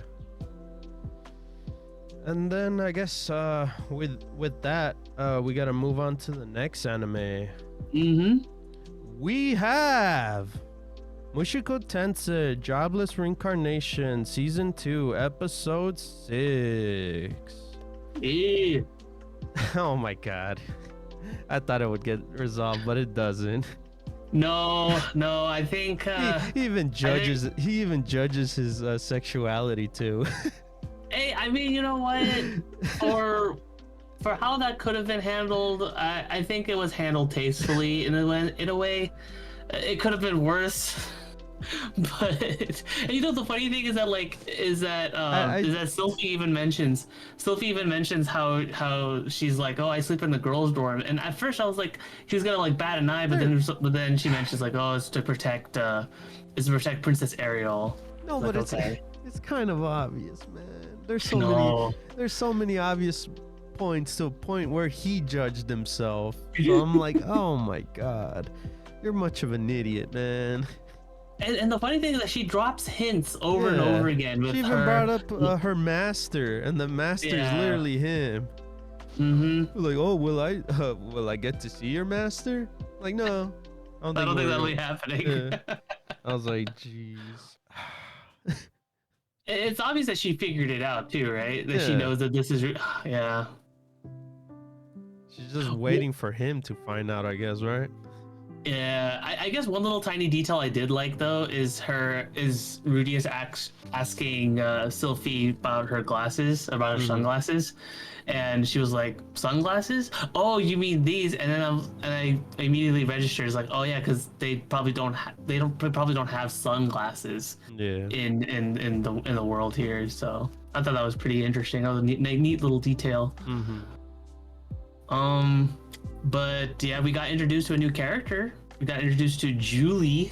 Oh, because our Zanoba, artist. I mean, the sculpture man. I'm just gonna call him sculpture man because he loves his sculptures. He loves figurines, and I don't like the fact that there were air quotes in the word used. Jesus. I'm glad they don't go into further detail, as it's all left up to the imagination, but yeah. Let's just say he really likes sculpture. He really likes figurines. Yeah, Zanoba weirdo. Zanoba is a class A weirdo, absolutely. Yeah, but I guess since he's not good with magic, he's clumsy with his hands, so he's pretty much a dimwit. Yeah. And he can't do anything. So I guess Sophie pretty much tells our boy to basically, hey, get a slave, and maybe the slave could do it for him. Mm-hmm. And I think that was pretty much the episode, mostly on the slave area in general. It was the majority of it, just trying to acclimate it, and it got really real too, because Rudius was asking Julie, it's like, you want to die, don't you? Oh yeah, because she didn't have a name. Her family kind of died, I think, if I remember. Yeah, it was a debt situation. Yeah. It was a family debt situation. Yeah. She got enslaved at 6 years old. I was like, jeez. Yep. Like, who knows what other horrors also that she witnessed too. She pretty much gave up on life, and I was like, "Oh." So that's where. So that's where his connection came in. You know, he had the same situation where he was giving up on life, so he related to that part at least. Yeah. And I guess she manages to open up to him in the what do you call him? Dwarf language, of course. Yeah, I was gonna say it definitely helps that Rudius is multilingual, because that helps out a lot. And yeah, I guess if anything, I feel like this arc might be his growth kind of arc. So you'll see more of him actually like change how his attitude towards people now. It's more like having conversations. Well, at least with this little girl, he's gonna teach her, talk with her, you know. Yeah, like it'd be a bonding situation kind of thing. Yeah. Well, yeah, go ahead. No, I was gonna say that this is all for not even for what he's supposed to be doing, but he's doing this for that guy. Yeah. Yeah. Pretty much, yeah. But I doubt that I doubt that Zanoba himself is gonna be getting much development on his end. I think that's just kind of be the one gag where he's like, I'm really into figurines, and that's perfectly fine. He doesn't need much else going on. It's just kind of like it's just a surrogate to just get this new character, Julie, kind of introduced to the main plot, which is fine. And to help Rudius, pretty much, in a way. Exactly, yeah. That's what I was thinking too. But I'm also, you know, speaking of development though, I am waiting for the eventual moment where Rudius stops seeing his old life. You know, when they go in, when he goes and talks to God and stuff like that in his dreams. I'm waiting for the moment where he starts seeing his new self, you know, as a subconscious rather than an old one. Because I think God, like, he mentions it over and over again. It's like, oh, you still see yourself as the old one? You know, you've been living your life for however many years, and you still see yourself as the other guy. I was like, oh yeah, that makes sense. I picture this like way later. Maybe he's already. Oh yeah. Maybe when he's already an adult or something, you'll finally like picture himself as his new self. That's true. That is very true. Yeah. But yeah, I think what was it? No, that was it. They were just teaching her, and then she was the little Julia was learning how to do all this stuff. Pretty much, it was like a mini montage. Yeah. Selfie was there, and then yeah, pretty much. The teleport magic. She's gonna help him pretty much find or learn the secret why it was created. So it's not which makes sense, you know, considering the situation that we know of Fitz, aka Sylphie. Just say Sylphie. There's no point. Sylphie. Yeah. There's no point. We already know. That's not a mystery to us. Nope. But yeah, so they're both journey to find out what the teleporting thing was in general. And yeah, that was that episode. Yep. We gotta move on to the next anime. We have Zom 100 Bucket List of Death, episode 5. Damn. Yeah. Dude, this show impresses me. Yeah. Tell me about it. Jeez. I'm not disappointed. It's like a week behind or like week, you know, like it misses a day or something like that. I really enjoy this show so good, man. I mean, yeah, I'm 100% with you on that one, because it's no joke. It was like the animation for this episode was, oh my gosh, it just hits so good. Mm-hmm. And I like the fact that this episode is mostly of Akira and his goal, you know, because everyone else has his goal and he doesn't have his goal, you know. Yeah. And this episode is him being a hero. That's what he wanted as a child, in a way. I'm genuinely happy that they got the whole like his childhood dream like out of the way, because that was the setup for last episode. Mm-hmm. When they were talking about that. They were like, oh, what's your childhood dream? And he's like, I don't remember my childhood dream. And now thankfully this episode, it just came to him in his dream. Like literally in his dream. He was like, hey, I've always wanted to be a superhero. That was my childhood dream. Of course, his friend, his friend's like, what? I don't know how you could fly or, you know, stuff like that, you know? I thought it was funny too. Be like Batman. Batman doesn't have superpowers. I would have said that too, but he brought up Spider-Man. Yeah. It's like, wait, you're talking about shooting webs and stuff? It's like, no, I just want to save people from zombies. But yeah, I really enjoyed that conversation he was having, because everyone has dreams at one point, you know, and you gotta fulfill that dream someday, you know. That's how it felt to me. Yeah, honestly. And I think the conventions that this anime works around is really cool too, because you know we meet our risk analyst. who finally got a name. Finally, we get to know her name in the end. But before, that was insane. That part with the bus. I know. I love that the how like crazy these people got, like when the zombies are attacking. They went full, especially that one girl went Oh, that psycho one girl! mode. Yeah. Oh my god, she's like, I don't want to die. I don't want to die. Uh, That's literally just her whole character. I love their face. How do you say? Expressions. There you go. Their face expressions. That was so amazing. It gets so out of control, especially again towards the end with the girl. She's like, I don't want to die. I just didn't want to die. I was honestly 85% sure, 90% sure that she was gonna get bit at some point. I was surprised that she made it out okay. Pretty much everyone that made it into the aquarium, like as soon as they hit the aquarium, Akira was a hero. Yeah, Akira was able to help everyone. Yeah. Oh, and the fact that I love that they kind of give like what do you call it? An actual thing with the suit. That was cool. So there's a reason with the for that. Chainmail, Yeah.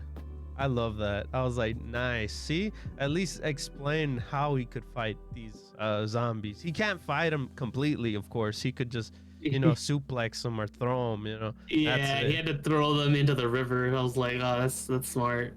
Yeah, since I guess he's not used to weapons in general yet. We'll see later on. We'll see him with a weapon later on. But the suit, the water suit, it was pretty cool. I like that aspect. Oh yeah, definitely. And he made it his own. He was literally Spider-Man. Yeah. Creating his suit. Yep.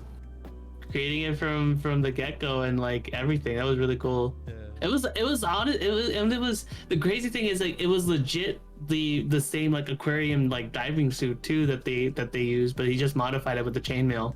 Yeah. Thought that was really cool.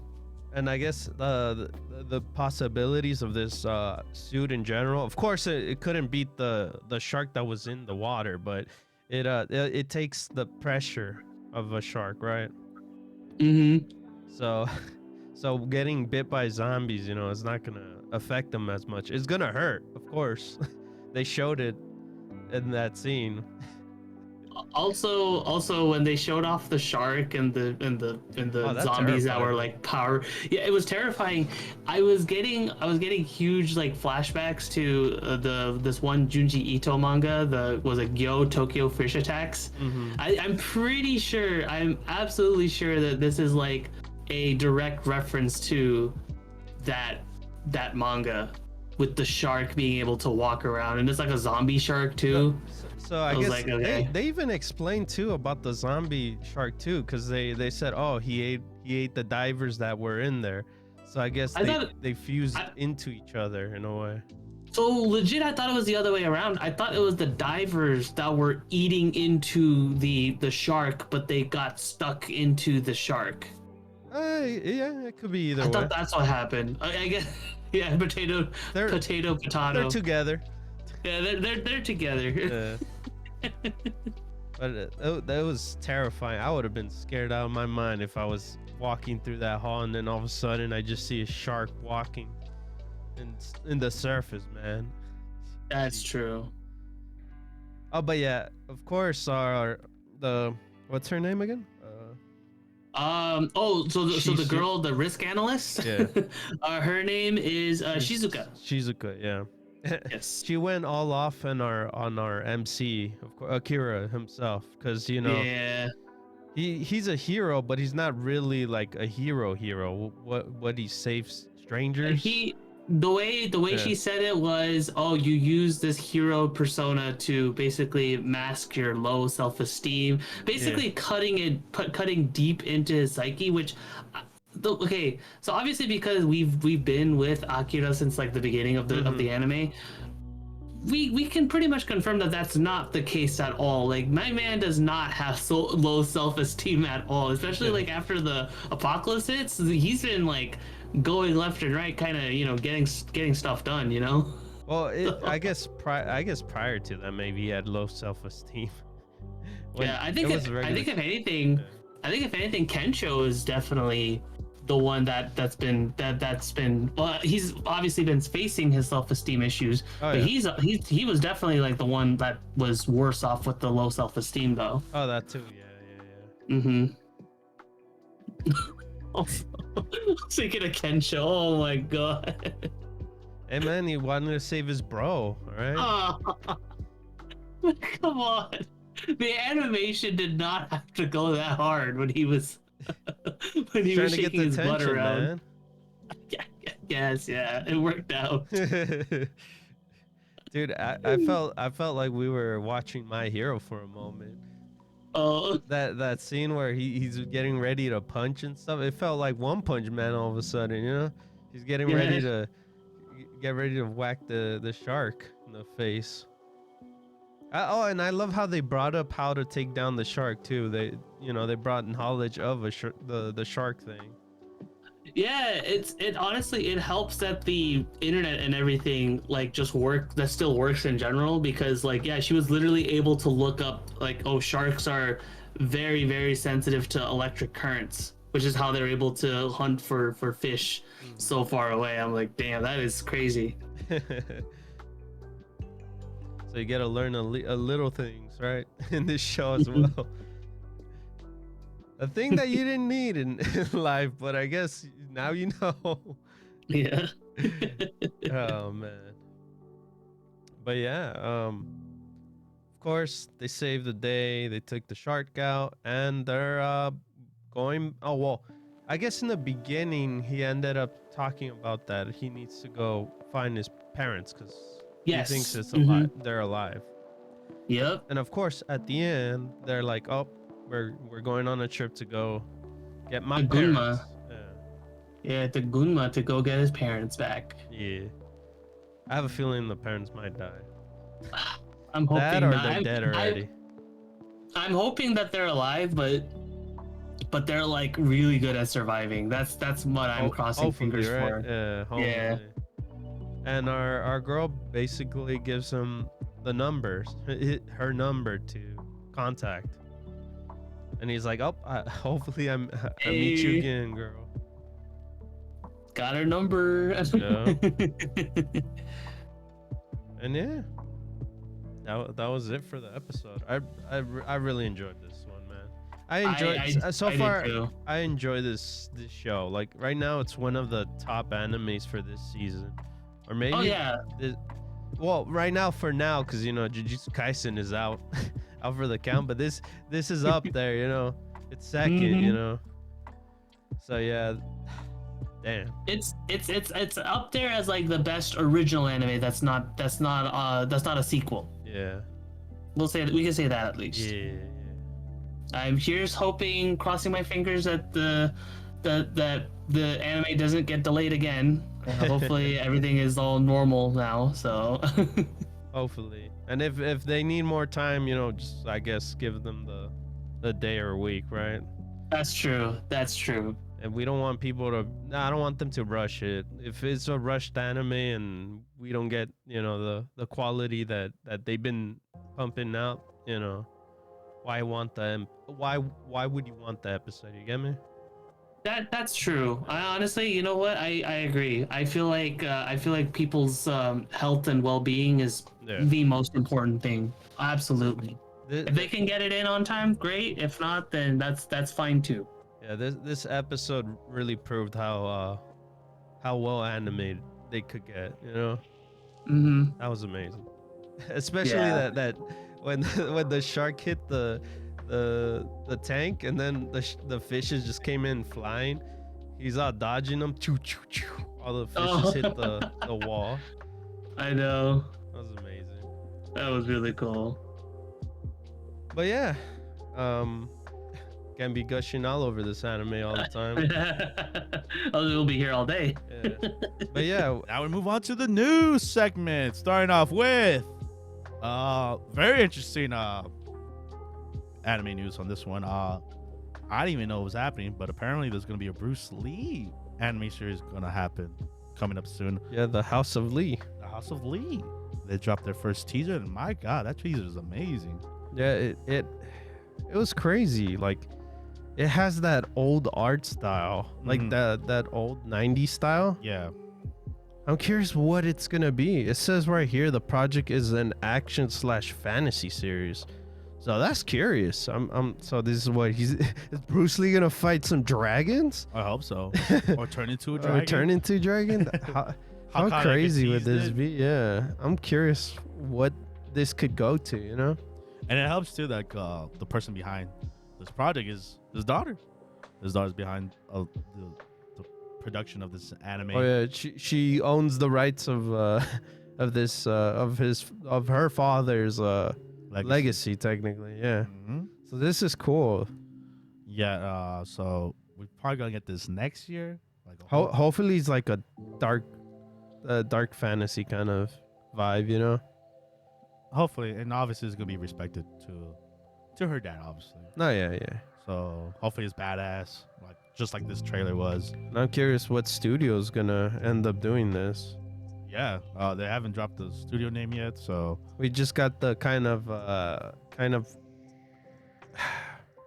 how do you call teaser. Yeah, it was a teaser. Yeah, teaser. A very good teaser, but very much teaser.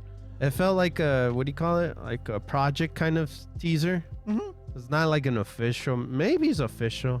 Well, yeah, Netflix is doing this, right? Yeah, they're gonna release it in their platform. So where did you read that? No, it was in the trailer. Oh, it was in the teaser. Oh, okay. Yeah, they're gonna release it, and it reminded me a lot like a teaser, like in Castlevania, the Richard one. How they just teased Richard in the beginning, like a couple years ago, and then we finally got the full trailer. It was badass. Okay. I'm hoping the same treatment for this as well. And like you said, hopefully, like, I wouldn't say dark fantasy, but just like the fantasy of, you know, buck wild that you could do now. Yeah, it was cool. Yeah, very cool, very unexpected. It was. I feel like it's gonna have that Jujutsu Kaisen kind of fighting. You know, you'll feel the punches. You know. Oh yeah, I hope so. We're talking about Bruce Lee, a legend. Since he's you know martial arts, it makes sense to have the movements of the hits. So the man that made martial arts cool. Yeah. You know, Into the Dragon, which also is getting a 50-year release to theaters coming up very soon. Enter the Dragon. Yeah. So if you have never seen it in the theaters, like we haven't seen the movie, go out and watch it. It's a classic for a reason. There's a reason why Bruce Lee is still a household name. Well, he's well known. Yeah. So, but hey, hopefully this anime even intenses his legacy, his legend, and hopefully does just his daughter does justice. Mm-hmm. But yeah, look out for that for next year. And with that being said, we'll move on to our next anime news. We have Wit Studios apparently doing a web series of Pokemon Scarlet and Violet, and it's called obviously Pokemon Paladin Wins. Yeah, and I think it's just gonna be a handful of episodes, like we've done before too, where we watched the Generations. Yes, Pokemon Generations. If you haven't checked that out, go watch our reviews of those, and also like the Pokemon Red, like those 4-episode parter. Mm-hmm. Remember that one? I think same vibe, same type of they're going with, but this time the whole universe of Scarlet and Violet. I love the fact that they started doing this more often, where they give other studios to give their shine on Pokemon. You know? Yeah, it's no longer just what was it? All them, the people that make yeah, because they were the ones mainly doing it. Yeah. But now it's like, you know, we're passing the torches around. See, giving their touches on the Pokemon life, and it looked nice. Yeah, it those looks a couple scenes that were really pretty. I like how in the trailer they showed the in-game version of the school into like their the anime version. I was like, oh, that's cool. That's very Well, you already know how stunning Wit Studios gets with their animation and their art. I think that's the biggest news for me, that Wit Studios is behind this. We love Wit Studios. Wit Studios on the grind, man. All right. Yeah, most definitely. So hopefully it does well, and I mean it's Pokemon, so obviously people are gonna watch it. Yeah, we're gonna check it out, of course. Yeah. So look forward to that. I think maybe next year as well, or pretty soon, hopefully. Yes, maybe. It's, I don't see the date. September. oh, September. that's very soon. Yeah, so when when we get what do you call it? Jujutsu Kaisen. Jujutsu Kaisen will be also covering Pokemon. Yes. So, yeah, we'll see how it goes, and hopefully it turns out good. Mm-hmm. With that being said, move on to our next anime news. We have shocking detail, breaking news when I first heard it. My Hero Academia is getting another movie called Fourth installment. I don't know if this is the official title, called My Hero the Movie. I hope not. No, I don't think so. it's gonna They just teased the thing. Yeah, it was a very, very, very teaser of it happening. And probably next year, maybe if I had to guess, this movie coming out. And there's no, story behind it. So there's just very raw, very fresh news that there will be a movie. If I had to guess, maybe obviously after the last season we had, probably a movie of that coming up event. Yeah, because on the cover it showed, or maybe I don't know. We'll see. Because you see All Might in the back, and he's in his form, his actual form. Yeah, and obviously Deku has his cloak, which is him being an outcast from last season. Now I wonder why it scratched up the kanji in the back of the image itself. Yeah. So I'm wondering what they're gonna do next, since us, not me, you, and Rabbi watched all three films, and I think only the third film. No, was it the second film that was connected to the story, right? I think so. Yeah. Like they connected of how like the students evolved from handling the situation on their own. Yeah. If I remember correctly. Yeah, because the first one was they introduced the girl, and she came out in an episode, if I remember, right? Yeah. She came out in an episode of her with the whole helping Deku's arms. Yeah, not yeah. get hurt. So there is kind of like Little small, piece of connections. Piece of connections, yeah, with these movies. You could still watch them by themselves. Mhm. That's the great thing about the shonen movies. And yeah, I wonder where this one's gonna go. The fourth one. Hey man, we're gonna see it too. No, yeah. We're We have reviewed. It was actually our first video reviewing the second movie. Oh yeah. So if you, But we seen all, like I said, we seen all four. No, we seen all three of them at theaters. yeah. So We'll be watching 4 for sure. Yeah. So can't wait to review that. Mm-hmm. Hopefully get more info on the new My Hero movie. Yep. If you haven't seen last season, it was really good. Don't miss out.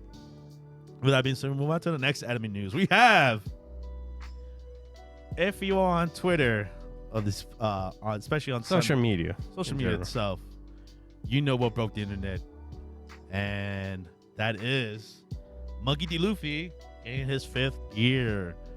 And if you haven't checked our Twitter, I've talked about it, and I guess I just want to say more about the 5th gear itself and how people responded to it.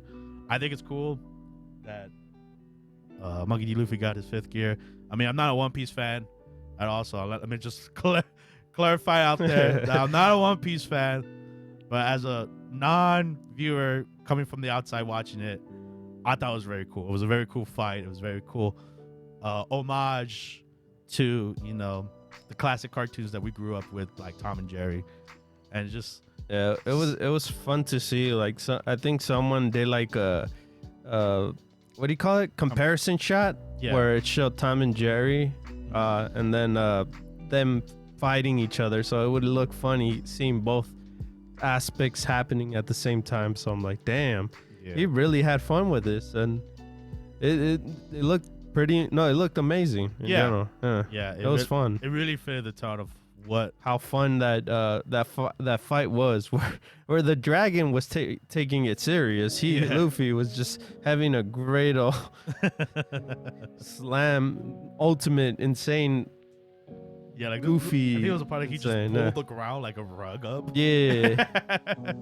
Or like he's twirling the dragon like a toy. That was fun. And it was a fun clip. The thing I don't like is the whole saying it's better than Goku, best shonen, all this stuff. And hey, you know, it's a long series for a reason. People love One Piece. I'll give them that. But let's just let it sit, let it simmer. You know, we'll come back in a couple years, and we'll still talk about the fifth gear. You know. I don't know. To me, it's like all shows have their moments, and you know their moments shine when they shine. You know. Yeah. You know, the scene was amazing. I enjoyed it, and that's it. That's pretty much it. You know. Yeah.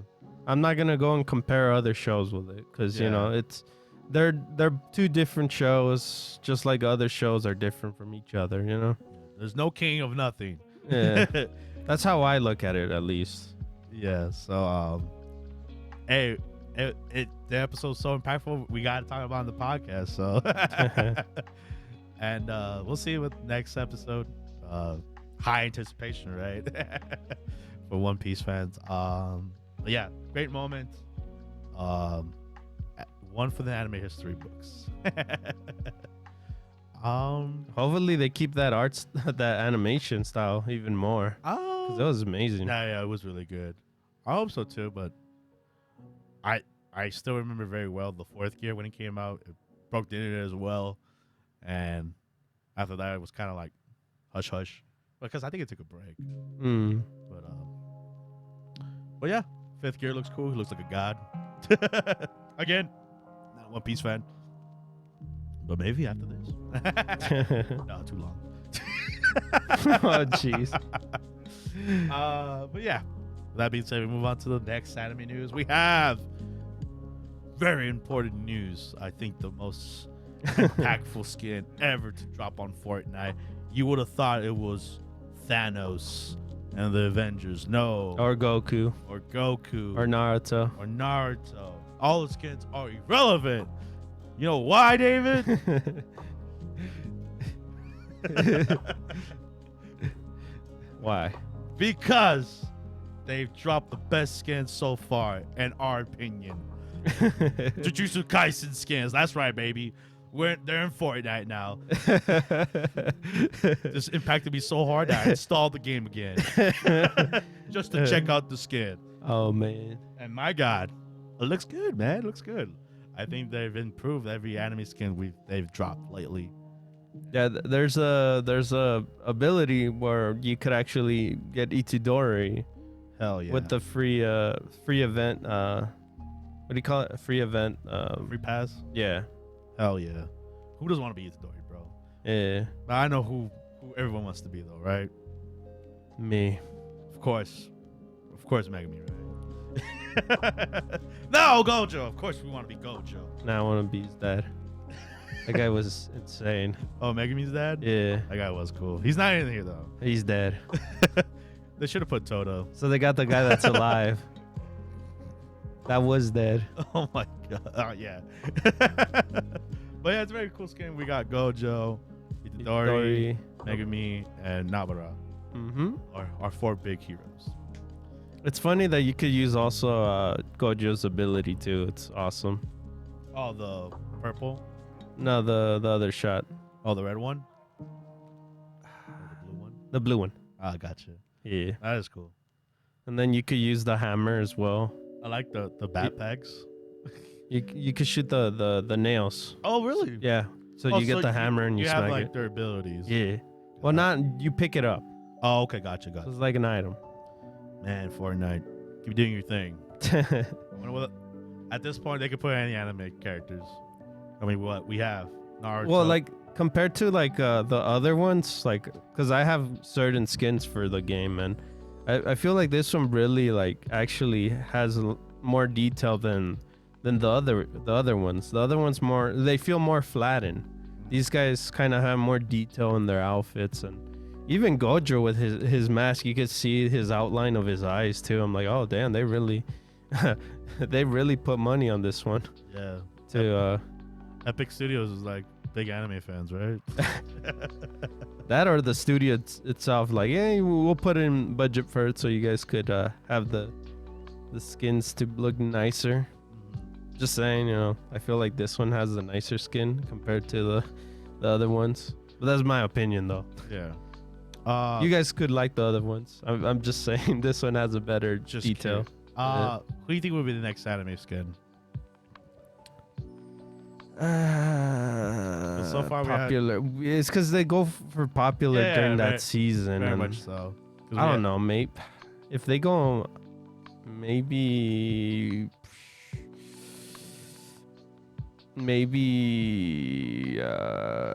come on.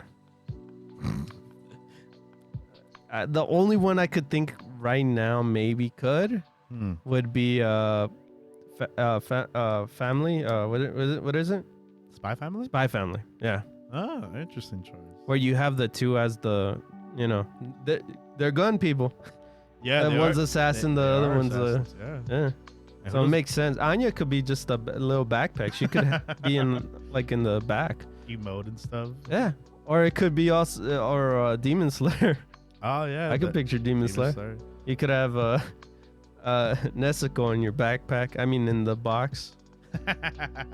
So there could be a lot. Yeah. A lot of studios that, you know, have that type of money and, you know, they want to get their shows, you know, shown more. Yeah. I was thinking One Piece. One Piece? Yeah, Okay. after talking to the last news. That too. Because it's like you said, they're going with the trend and obviously them breaking the internet. Maybe they're like, yeah, let's put Luffy in the game now. Yeah, because they do abilities in this game too. So when, you know, something like this happens, they get a certain ability. Like All Might, you could do his I think Detroit Smash, if I remember. And then Goku, the Kamehameha. Yeah. And then Gojo's ability. And then who else? What was the other one? Oh, Aaron. Aaron, I don't remember his. His probably his maneuvering gear. Oh well, that's an item that you could okay, get. Yeah, that's an item when you're in. I don't remember his actual ability, but yeah. Slice the nape of the player. Yeah, because with the maneuver gear, you pick it up from the ground and you're just flying, zip lining everywhere, kind of like a hook knife kind of thing. Yeah. Yank yourself everywhere. But yeah, let us know what you guys, other anime characters you want on Fortnite. Yep, tell us in the comments. I thought that was a fun news. But yeah, that being said, we move on to our next gaming news. We have this just dropped as the day of this recording, and that is THQ Nordic is gonna make the Teenage Mutant Ninja Turtles The Last Ronin game. If you don't know what The Last Ronin is, it's basically a dark, edgier version of the Turtles. You mean turtle? Yeah, where only one turtle is left. Who could it be? The other three brothers are dead. No, who killed them? You did. Oh no. With money. But I had to go support the movie. Yeah, you killed them with money. Oh damn. The money was piling up on all their faces, and only one. And only one survived. But yeah, if you don't know, The Last Ronin, it's basically dark, edgier Teenage Mutant Turtle story. Like we said, only one survived. Who's the one that survived? Who knows? So you basically it's a journey through the whole entire, you know, through the whole entire comic, well, in the comic wise, and then you find out by the end who's the last turtle technically. Yeah. So you get to see it now on a game. Hell yeah. It's very hyped. It was very like everywhere last year when it came out. So getting in the game is pretty cool. From what I heard, the rumors is that this game is going to be like very God of War, like God of War gameplay, like the new ones. Mm-hmm. So I wonder if that is the route they're going with, or who knows. That is just a rumor I heard. And yeah, if it is, I'll be hyped. I love that gameplay, that style. But we'll see with more trailer news. So on PlayStation 5, Xbox, and PC. Yeah. No Switch, because I don't think the Switch will handle that. But yeah, it'll probably come out next year. Hopefully, we get more news. Hopefully. And And with that being said, we'll move on to our next gaming news. We have, I guess something we couldn't cover last week. Like but we said now last week, we were in the beginning days of Evo. Evo has ended, and on literally the day Sunday, a lot of Evo news dropped. So we're gonna go through a lot of them, but starting off with Guilty Gear Strive. Everyone kind of expected it. Getting a season 3 DLC. New season. New season. Whoop whoop. And Johnny is the first one. yes, Johnny is our next upcoming character, and if you don't know Johnny, he is the very cool, sexy samurai Cowboy. bounty hunter. And a huge ass belt. Well, 2 belts, you know. He's got to have Hey, 2 that's, belts. That's Guilty Gear for you. If you don't have a big belt, who are you? Like Saul Bad Guy. But not only a regular belt, but, you know, big belt because you need it. But his gameplay is cool. I like the whole. I don't know if you still have the coin system from the last Guilty Gear game, but I guess in this one he's kind of like playing with poker cards this time. So that's gonna be cool. Yeah, it might be the card one. You think He's a gambler, bro. He loved popping that Joker out, man. Yeah, and it's weird, like, because you know most of the Guilty Gear characters they got like a redesign or like they kind of simplify it. Here. They kind of barely redo it. He's like, yeah, he looks fine how he is. He's a simple man. Simple man, simple taste. With a simple price. So yeah, and also with Johnny coming in, we also got new fighting game mechanics, and also the price for the season pass, $25. Yeah, usual price. And like I was saying, if you play Street Fighter 6, they literally added that system into Guilty Gear with the whole rush mechanic. Oh yeah, because this season 3 update is free. Of course. Free. I hope so. Oh, it says it there. I know. Like, I'm just saying. But yeah, they added the rush mechanic, and then they also added a perfect guard defense mechanic. That way you can block any attack coming in if you have the one cool thing is that they added the new special moves. That's awesome. Oh yeah, they gave for the 15 initial the base roster. Yeah. The one terrifying one is Maid getting to jump off her dolphin. That's terrifying. But yeah, I can't wait to go back into this game to test out how my characters do again. So, but yeah, it's cool. Johnny's in, fan favorite. And the walls, the wall assault, and then the deflect shield. Yeah, are gonna be crazy. So yeah, more intense gameplay. But yeah, cannot wait for it. I think coming out next week. I think August 20th. That's when Johnny comes out. Yeah, August 24th. August 24th. But yeah, cannot wait. And move on to the next fighting game update. Mortal Kombat 1. I know we talk about a lot, but they keep coming with news. Coming with characters. Yeah, and the game coming out pretty soon next month. But we got teased.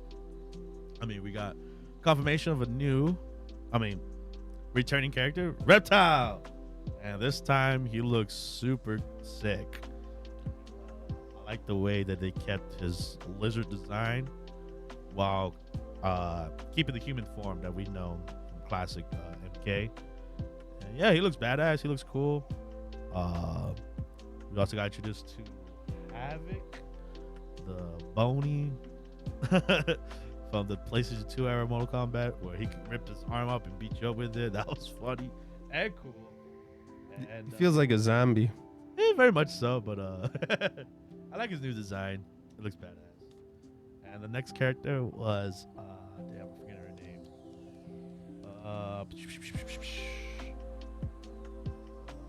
Ashura, which they gave her a different look this time. Now she became enlightened.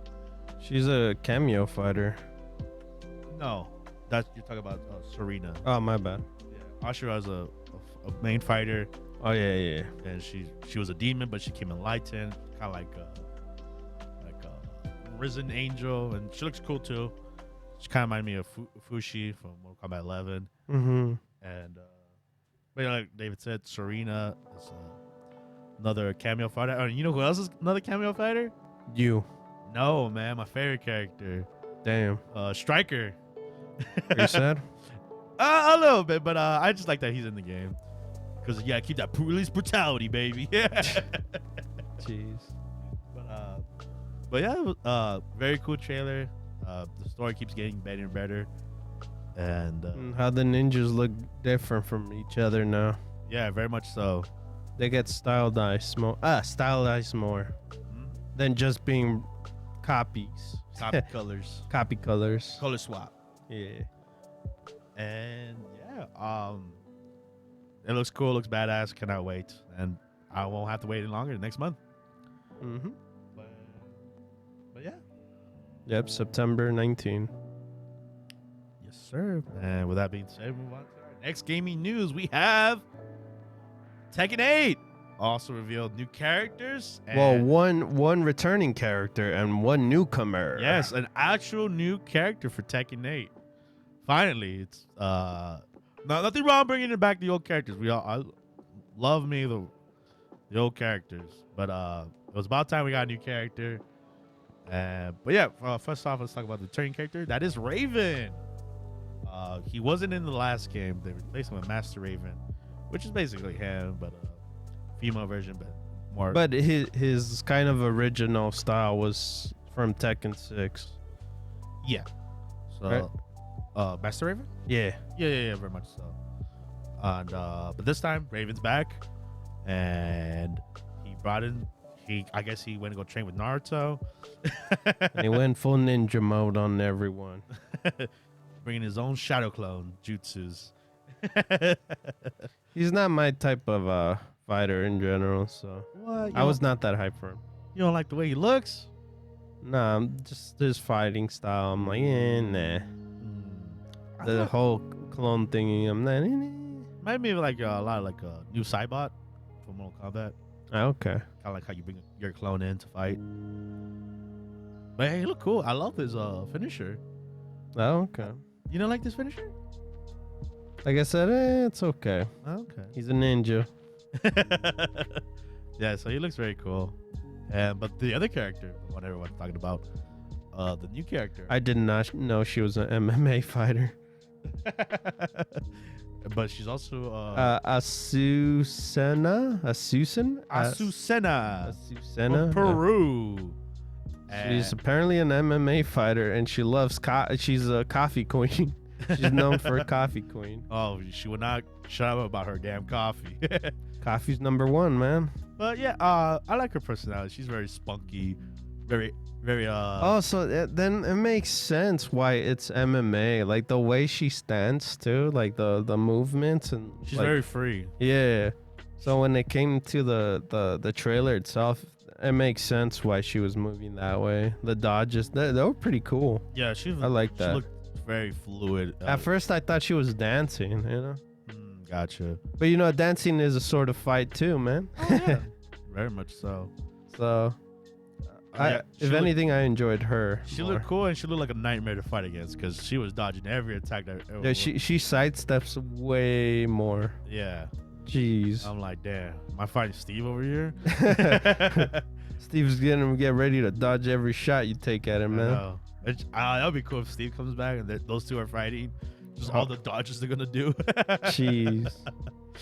But yeah, Azucena, she very well established, like, you know, making her mark into Tekken world And coffee. And yeah, getting her morning coffee. And if you're not drinking coffee, you're a loser.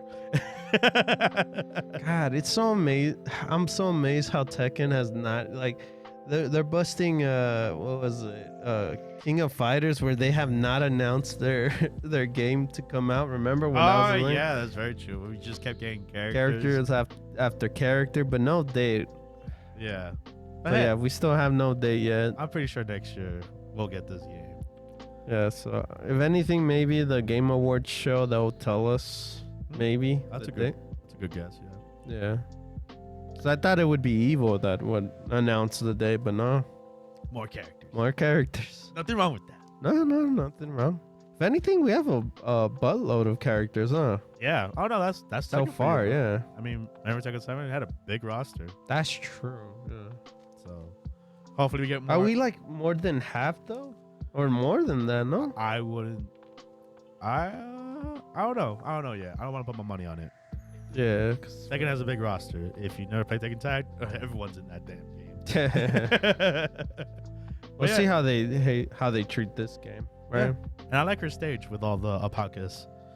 The alpacas, yeah. That looks cool. Llamas. Yes. Yeah, cannot wait. And she looks fun. Moving on to our next Evo news. We have obviously Street Fighter 6 was the main headliner at Evo, and obviously they had to drop news, and they teased the new character A.K.I, and she's creepy. She's very. She was in the leaked image, right? I think. No, she was in the season pass. Oh, she was in the season pass. Yeah, Okay. they showed her off. And but yeah, she's the next DLC character to come out after Rashid. Mm-hmm. And from what I heard, she's gonna have like similar fighting style as Fang, with the whole poison effect. And Yeah, I'm not too fond for Fang. yeah. I'm not too fond for Fang. I'm pretty so. sure that's why they might replace Fang with her like whole fingernail poisoning thing, because she messed up that creator character pretty badly. Mentally, much. you know. And she just has Poison's dangerous, man. yeah. You know what's more poison though? What? The Ninja Turtles. Ah, yes. Damn Ninja Turtles, man. It Yeah. should have been a moment of celebration. Well, it is a collaboration. You know, they gotta collaborate with Capcom.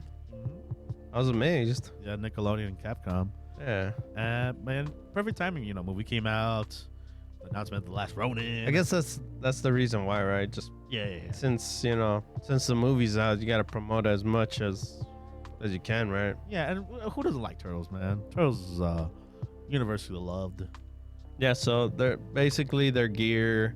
They have emotes, titles, stamps. Yeah. They're all wallpapers, stuff like that. They're all included in the map, but there's a but. What is it, Omar? What's the but? These costumes are too damn pricey. And that is a big shocking news to the For people in general. yeah, because for one turtle, one full suit costume turtle, don't matter which one, will round you about $15. Now if you do the math, if you want all 4 turtles, that is the base game of Street Fighter 6. And it's a shame. You're like, damn, I really want to beat all the turtles. But do I have that money? Do I really want to spend, $60 on all turtles? And it don't help that the bandana itself costs $5 as well. So if you just want the little mask, it's gonna cost you a pretty penny too. But just, They should at least did a deal with the 4 turtles as a bunch. That yeah, would've like as a paid- bundle. Yeah. Like if you wanted all 4, they should have done that. But hey, we know Capcom has done better deals, as the case of Monster Hunter, how they do their collaborations there. If like there's a way to earn a free collaboration skin, or like David said, the bundles. And usually it's never this pricey, but I guess maybe Nickelodeon there's a big licensing. Yeah, the brand itself is big, so they get to choose whether maybe the price goes higher or not. Yeah, maybe we don't know. Yeah. We don't. We're not businessmen. We're not there. You know, Like they're the ones dealing with we could speculate of why maybe these prices are that high, yeah. and the biggest fear that is, hopefully the costumes that we get for the fighters are not this pricey as well, Mm-hmm. because that would be a big oof. Yeah. Then that if anything, I would be upset with that. You know. Because from Street Fighter 5, I think the most expensive costume, like for whatever costume, it was always $5. Uh-huh. So hopefully that is not the case, and hopefully Capcom learns their lesson from this, because people are not buying it. People are buying it, but not as much as you would think. So hopefully they learn their lesson and maybe make these prices cheaper and affordable. Because $5 is like, I think, the greatest spot. But yeah, that sucks the end of that terms. But hey, we got one more gaming news, and we have,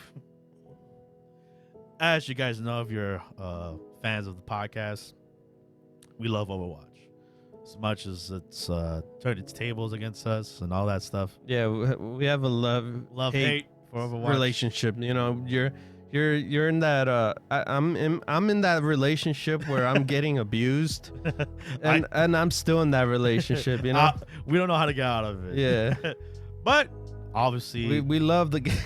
Yes. We love the game, but we're still getting abused. Yes, very much so.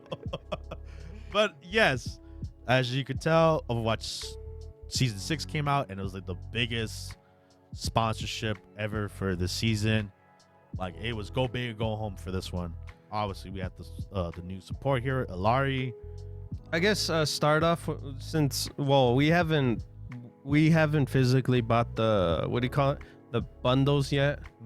So I'm gonna say, like, in general, like story missions, we don't have much to say. I played the free event story mission, and it's pretty challenging.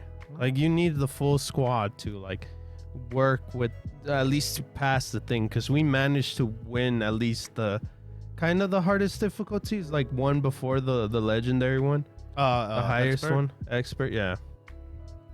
So we had a kind of like a hard time when you don't have a group to play with on that. Yeah, it's kind of hard to win that game mode. But other than that, Flashpoint was fun. Oh yeah, ish. Is it like 2 CP? No, it's, think of Call of Duty and maybe Hardpoint. Oh, Call of Duty's Hardpoint. Yeah. Okay. Ish. Because, all right, so the idea is to capture that point, right? Yeah. So once you capture that point, it'll teleport to another area. So you got to rush to that point. Oh, but if both don't capture that point, it disappears. Like, there's no timer, there's no thing. You're just trying to win that point as fast as you can. Okay. And if you don't get the full 100%, it'll just move on to the next point, and it'll go on and on until you finish the capturing the points. Yeah, it's very much Hardpoint. Yeah. Oh, that's cool. At least it's better than 2 CP, right? I haven't played that mode yet. I wanted to. I played all 3 maps. They were okay. Okay. You just need people.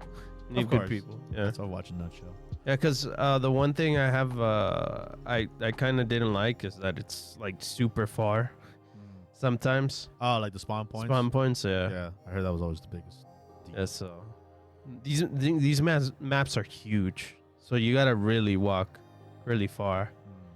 Gotcha. So that's the one thing kind of my iffy with that. The new hero, Ilari? Yeah. She's strong.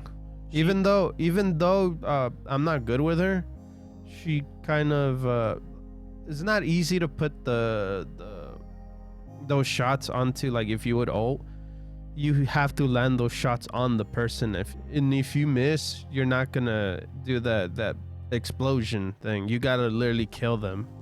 Isn't it like a splash damage? Like, yeah, but you gotta kill them. You gotta kill one, and there'll be a bigger splash damage. You get me? I thought it was like you do 100%. Well, you do 100 damage, and then it'll set off the explosion. Yes. Oh, but you're saying basically kill them to get the full effect, right? Yeah. If you get like a big, if you get the whole team, right? Yeah, because sometimes the team just separates, and then you're what can I do? I'm just shooting in midair, going. No, but yeah. Back to Ilari. I think she feels awesome to play, unlike Life Weaver. Oh, jeez. No, not to be like, not to be mean, but like the way she plays, it's not too over complicated.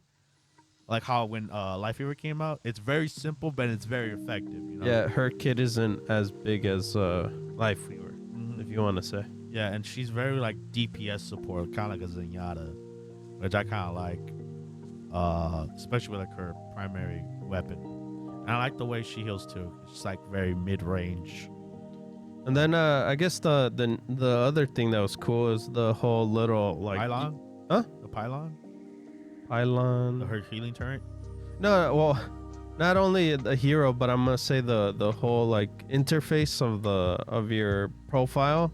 Oh, the whole progression system. Yeah, that is cool. It's cool that you see your thing. I like at the end of the game too that you're highlighting. At least that's the way you could show your highlight intro. If you're not good at Overwatch, at least you could see your highlight intro in your.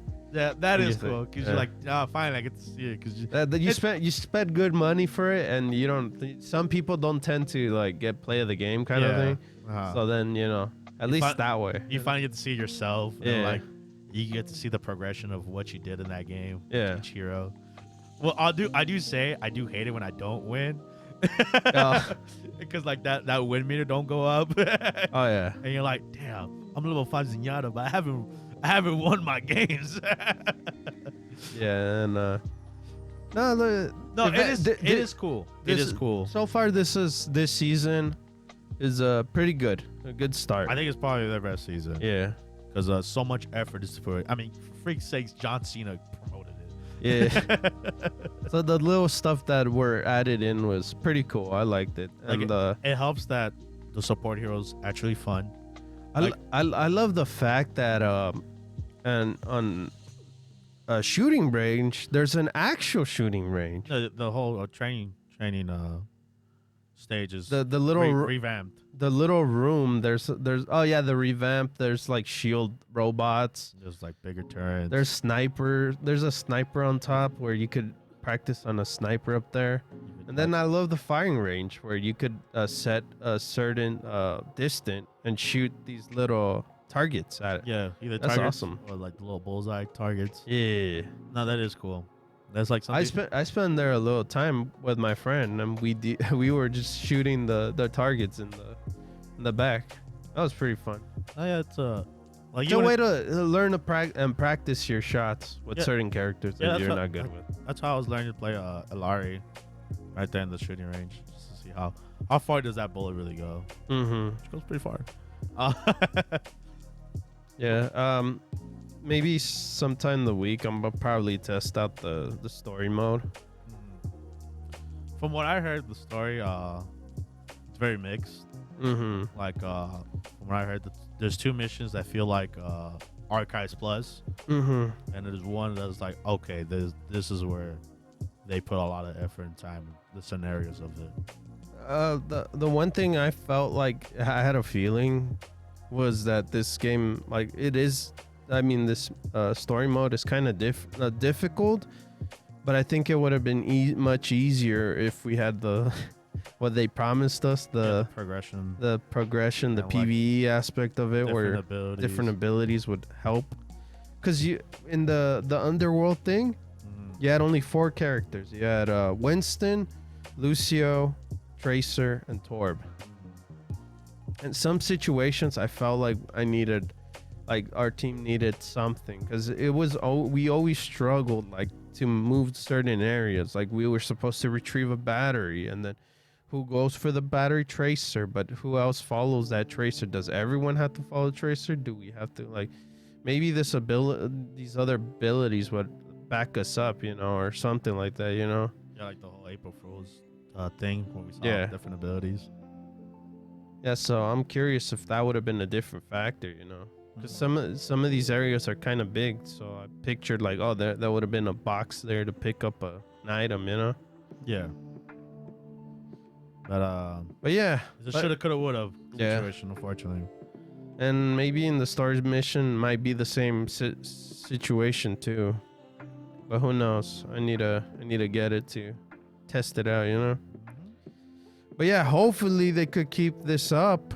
Yeah. And apparently the story missions is permanent, so yeah. If you get the story missions, they're there permanently. Yeah, very much so. And I think this is the best time to hop in Overwatch just to see all these new additions. And if you want to buy the story missions, $15, man. Yeah, unfortunately. But if you play PvE, then pay $5 extra. Oh, you mean the season pass? Technically, yeah. If you buy the season pass, extra $5 to get the stars. And yeah, I mean, good time. good season. So hopefully keep up the momentum and oh yeah, later I think next month we'll get the whole Hero Masteries. I think. Yeah. Oh yeah. We still need a couple updates that haven't been fully out yet. So yeah, but yeah, good season, good new hero, and give it up, Overwatch. Mm-hmm. Finally, we said something positive about it. But yeah, with that being said, it's gonna wrap up the news and that's gonna wrap up the podcast. If you made it this far listening, thank you. And you have just listened to the Anime Squad podcast with your host Omar. And this is David. Subscribe to our podcast if you like what you listen to, and catch our next episode. With that being said, bye guys. Later.